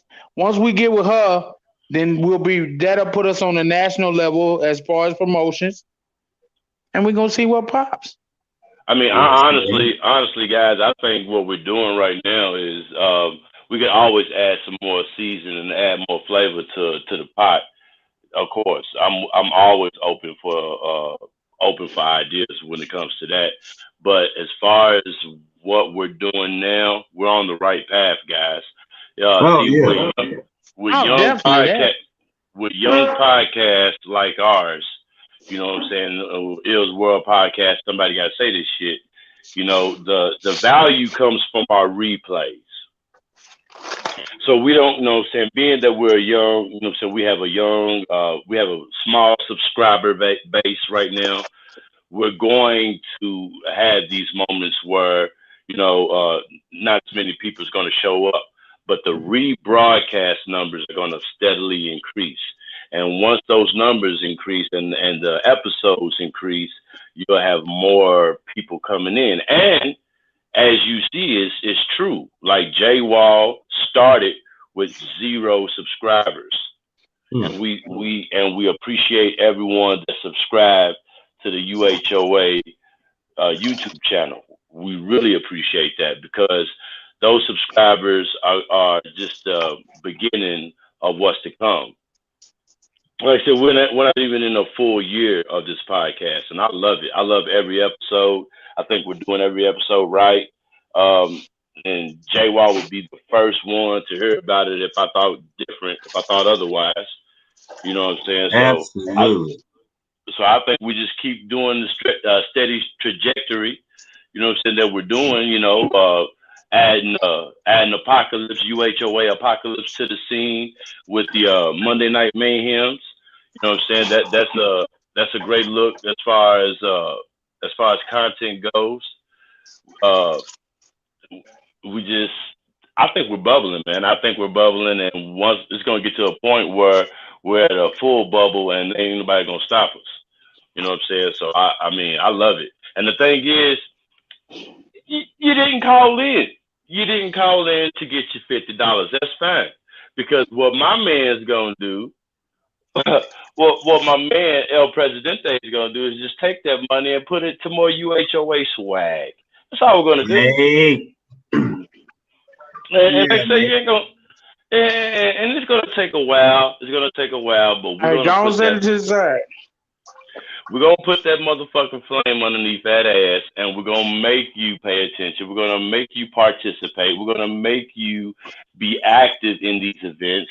Like we got the Shot at the King coming soon, skeet shooting for the UHOA Alpha Male belt, held by Tricky Ricky, and he has decided to put the belt up for grabs himself. UHOA. The UHOA Alpha Male. I'm definitely coming to try to take a shot at that. The UHOA Alpha Male is an annual belt. There are 4 belts, 3 of them in the making, 1 of them already being held by Tricky. And the belt, the Alpha Male belt, is an annual belt. You hold it yearly, and the only way you can get it is if the holder of that belt decides to challenge either the entire member group or an individual. So Ricky has decided to put up his belt, and we are going to have the skeet shoot shot at the king. Shot at the king. Bring your motherfucking shotguns, bring your box of shells, bring you a box of pigeons, and you can see if you can bust the king's ass. Plus, there was, as all skeet shoots go in Mercer County, you have got to bring pocketfuls of 1s and 5s and 10s. Bring you a little bit of pocket change, because side bets and long bets across the board are always a thing to do. Always. See, like I say, man, we want to turn this platform in the idea that El Presidente has created in his own mind about this club, is that we are not just a social media group with group members. We are a active group. We have active events that we invite people to. We have chances to win prizes. We have chances to win swag. We give away free swag, and we also offer belts, championship belts, you know what I'm saying, in the name of UHOA. We're constantly, JD, J-Wall, and I, myself, we are constantly scouting women for the ladies of UHOA in order to keep our men within the club happy and satisfied, and you motherfuckers will participate sooner or later. That's all I have to say. Absolutely. Somebody had to say it. The women of the UHO, that we said it was a men's club, but they work like we do. And at this point in the world, in society, if we don't acknowledge them, then we just set ourselves back to the 20s before the vote. They work like us, so exactly. You know what I'm saying? And like I said, man, and honestly, if you've seen the pictures and you can see them again, working with them ain't that damn hard. Absolutely not. Not at all. Absolutely not. So we got to put them out there, and eventually we probably gonna be able to say we got the UHO and then the UHO women, but that's down the road. We're gonna see how it works. You know what I'm saying? But absolutely, we definitely. It's like, for those of you that have never had to go to the streets, thank God. This whole podcast, this whole club thing, It's like good dope. In order for it to come back, it's got to bubble slow. And we bubbling right now. Yeah, Slow. absolutely right.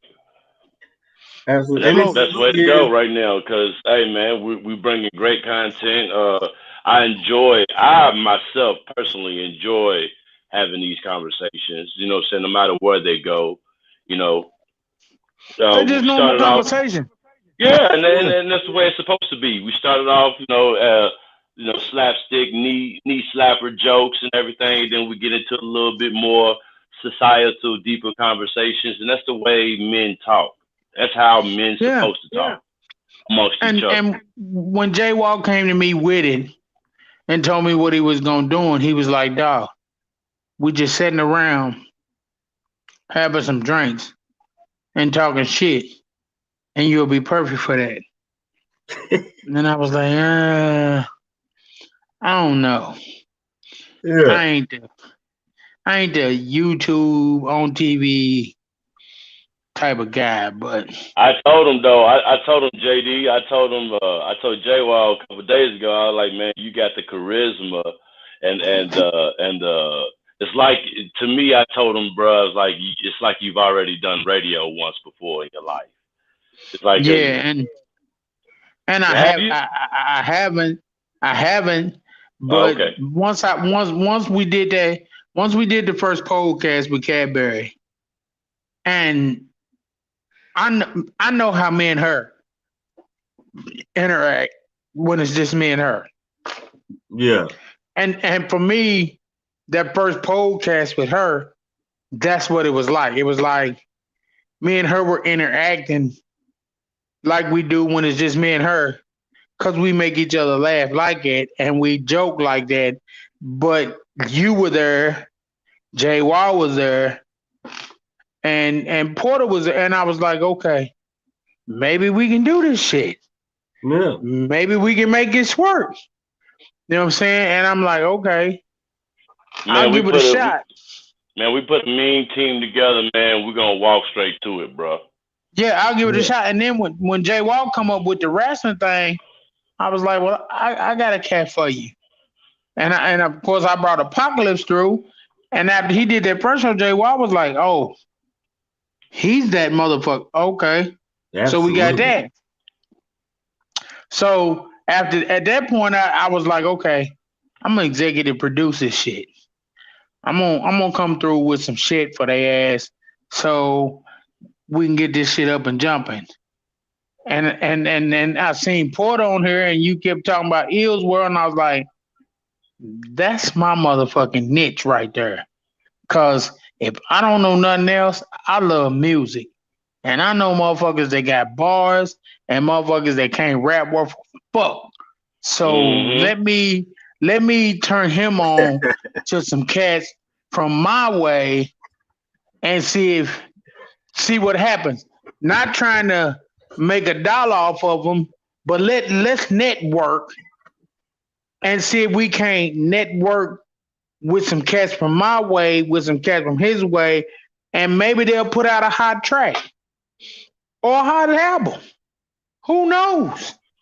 Totally agree. That's just the whole reason why we decided to put that podcast together, man, because Ace still knows music. You know what I'm saying? Not only does he know music, he makes good music. You know what I'm saying? So it just makes sense. And he's had great interviews from some legends, Psychodrama. You know what I'm saying? Like he's had legendary MCs on his show already. So I mean, I feel good about it. And what I didn't tell him when I told him about the track that I told him about today, what I didn't tell him that I'll tell y'all, the cat that I'm trying to get him to look up so we can get him on his show is a white dude from California.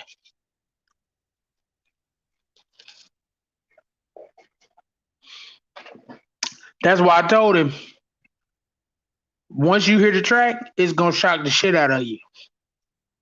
Because I've been around in rap since the beginning. The Fat Boys. Before rap was really rhyming, when Busy B was was busting rhymes.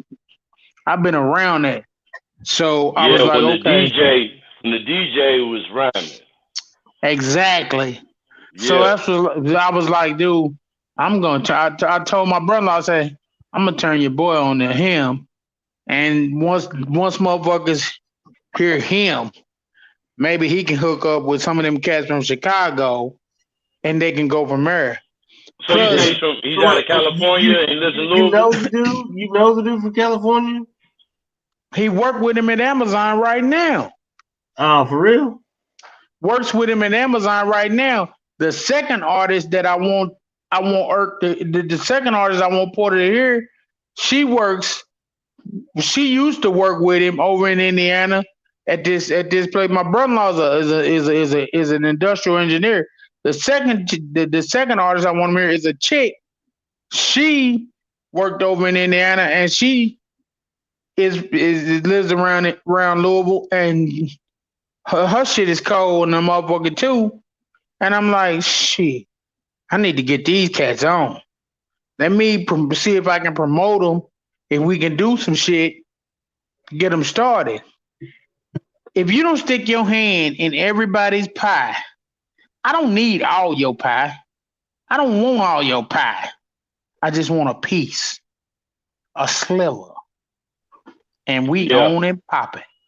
Yeah, I'm learning that business. I'm learning that business mind state from the way J-Wall handles setting up shows.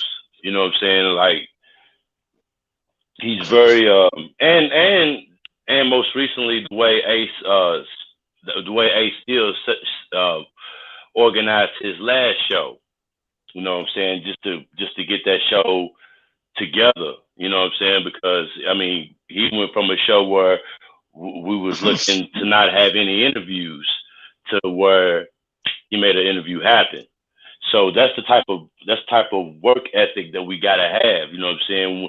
We gotta turn. Sometimes we gotta turn nothing into something. Yeah, and it'll work for you as long as you hustle and work something into nothing. Today, oh yeah, it is working. It's working. It really is. Today, the numbers prove. The numbers prove everything. Man. And the thing is, once we get into the 100 subscriber, the 200 subscriber, the 300 subscriber, there's no looking back. There's no way you can stop us. No, it's not, dog. And I'm like, shit, we need to get this shit popping. And I know it's gonna bubble. It's bubbling now, but I know it's gonna pop. So I'm like, okay, it don't matter if we get this podcast popping off with the UHO. This one right here, it's gonna pop when it pops. I'm fine with that. I want y'all to be fine with that. You know what I'm saying? Because this is 3-4 old cats on here speaking truth. You know what I mean? Or your podcast, and I ain't been on your podcast, but it sounds like your podcast is pretty much the same. It's a cat that's speaking the truth. Everybody. My podcast is exactly what J-Wall's podcast is, but with the politics talk. That's all it exactly. is. Which means everybody ain't subjective to your shit like they ain't subjective to this shit just yet. But Ill's World podcast, everybody is subjective to music. So I'm like, okay, let me get some people for his podcast and see what we can do with that. And then at the same time, I'm going to work on these other 2 podcasts. I'm going to network. Because right now, I'm sitting at the crib. I can't ride. I can't go get a bag. I'm bored as hell, about ready to lose my damn mind, ready to snap off and beat a motherfucker up, but my foot fucked up, so I can't even dance around the box a motherfucker to death. So I'm like, okay, let me give me something to do. Let me work on this podcast thing that J-Wall got for me and see if I can't function so I don't get in no trouble. Yeah. So that's where I'm at. So I'm out networking. I'm out politicking. I'm trying to get with this cat, get with that cat. You know what I'm saying? I told Apocalypse last week after he did his show. I told Great Porter show. He you did was a great show. he Great did, and I fucking told show. J-Wall he did a great show. I told him, I told A Porter that I was gonna get you to come on his podcast and drop 16 bars. He was like, damn, what you telling me for? Cause bitch, you got 16 bars. And I know you got 16 hard ass bars, cause I done heard your hard ass bars. And if they wasn't hard, I'd have told you, nigga, don't bring them bitches out. I've been around since the beginning of rap. If your bars wasn't nice enough to go on there, I would have told you, don't even bring them bitches out. Yeah. He was like, damn, dog, all right, dog. Well, nigga, get your shit in order. Get your shit in order, cause when he called, when he texted and say, nigga, it's time for you to bring these out, I'm gonna need you to come strong with it. All right. I'll tell you what I told her. I think he should spit his intro track to Mayhem. Oh, to one of Ace's beats, that'd be dope. Create his own intro song. What his intro sound like? I ain't heard his intro. His intro right now is our intro. Okay, I thought he had something different. No, he doesn't have a Mayhem. He doesn't have a. We working on that. What I'm saying is, if Ace drop a hard beat and he can really drop some shit, and he can flip his old, spit his wrestling shit or whatever in a hot 16, spit some Undertaker bars or something. You know what I mean? Yeah, you ain't never got to put the if. You ain't never got to put the if behind Ace's tracks. He can make any track you want. Anyway. So, okay, well, tell Ace put the beat together. Tell Ace put the beat together, and I'll tell Apocalypse to make his intro, to write his intro. Yeah. Tell Ace put the beat together, shoot it to us, and then I'll tell Apocalypse put something to it, and we'll see what pops off. Because at this point, and that'll show Ace right there that he's. If you ain't losing, you ain't winning. Yeah, so we'll see what pops off after that. Tell him put the beat together, and that's what we'll do. Say no more. Cause I'm telling you what, if you don't push, man, ain't shit coming from this. I'm telling you. Exactly, and we're doing great, and I think the push is constant. All we got to do is keep, it's one thing that J-Wall and Ace Ill is helping me out with. I get a little frustrated, and as J-Wall always tells you, is that I try to put these shows together. You know what I'm saying? As far as the look of it and everything. You know what I'm saying? It's their shows. You know what I'm saying? UHOA. You know what I'm saying? UHOA podcast is J-Wall's show in representation of the UHOA Men's Club. Yeah. Ill's World Podcast is his podcast in representation of all the music that we can ever find in the world. You know what I'm saying? So with that being said, bro, I just feel like all we gotta do is even when we get tired, you know what I'm saying? Even in those moments where we don't want to do a podcast, when we don't have many viewers, you know what I'm saying? We gotta still do them. You know what I'm saying? Because like I said, the rebroadcast numbers is where our money's at right now. And then when our subscriber numbers grow, then our lives will be even more active, and then that's when we really start making noise. But we got to go through the pains. Yeah, we got to go through the labor pains first. And the key to the people that we have assembled, as you can see from the truck stop stories, as you can see from Las Vegas, as you can see from tonight, no matter what the internet or what people that may show up, may not show up, may call in, may not call in, may be greedy enough for $50 or not. It don't matter what happens on the outside. The team's strong enough. We weather all storms. We sold you fine people out there in YouTube world. A knee slapper show full of jokes. Not a goddamn soul called in. But guess what? Your boy J-Wall knew that was a possibility. And what happened? Motherfucker, I rolled him out like motherfucking Wyatt Earp, like motherfucking Doc Holliday in a 6-shooter. Bang, bang, bang, bang, bang, bang. If you didn't get a motherfucking joke out of this show, you wasn't listening to this show.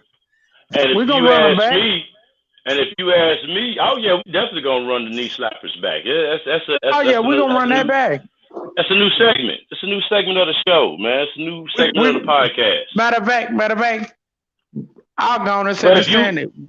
We're gonna run that back at 1,000 viewers. We're gonna run this back and see what pops off. Yeah.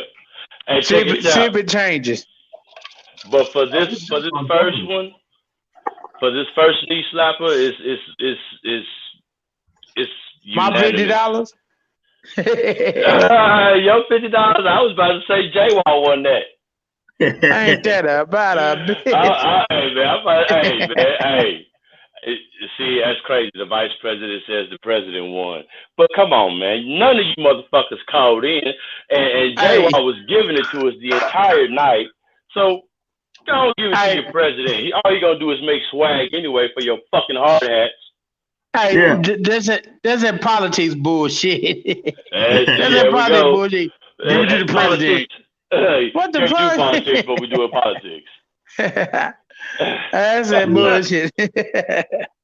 Oh shit, man. J-Wall, give us our final words, man. Let's write this shit out. All right, well, the final words is this. So little Timmy's sitting in class, and his teacher's asking questions, and she asked little Timmy and all the other classmates, she says, can anybody use definitely in a sentence? And all the kids just sat there and looked kind of nervous and looked down at the floor, didn't want to answer. And Timmy said, fuck it. Shot his hand up. She said, yes, Timmy. He said, ma'am, do farts have lumps? And she said, well, no, Timmy, they don't. He said, well, then I definitely shit my pants. You ho!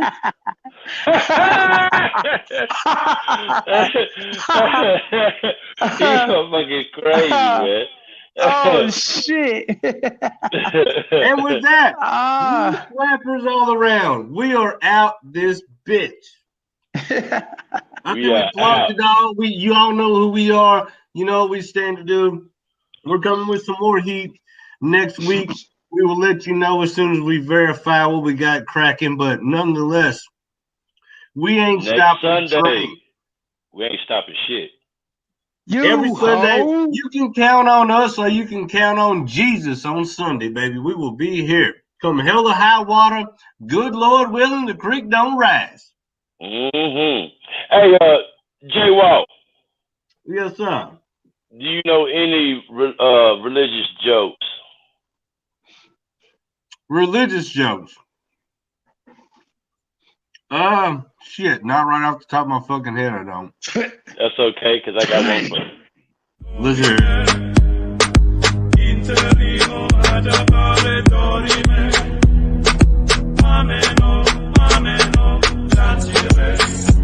God is good.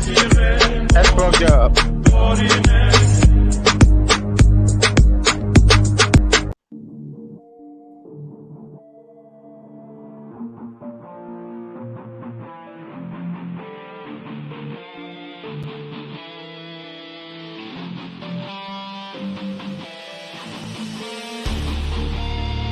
El Presidente! Woo! My God. Let's go. Yeah. United Hard Hats of America. If you a real man, motherfucker, stand up. Grace your cup, grab your nuts, that's your character. Hard hats around here is all we wearing, bro. That's your call, big, call me J-Wall. You can tear it up and I don't give a fuck, bro. We gon' man up, and if they ask who did it, we gon' stand up. Any motherfucker got a problem, put their hands up. Woo! Got something to say? Hit the app today. We greatly appreciate all the comments and the calls, so please be safe. Greet the show right, y'all. Hey, what we say now? U.H.O.A.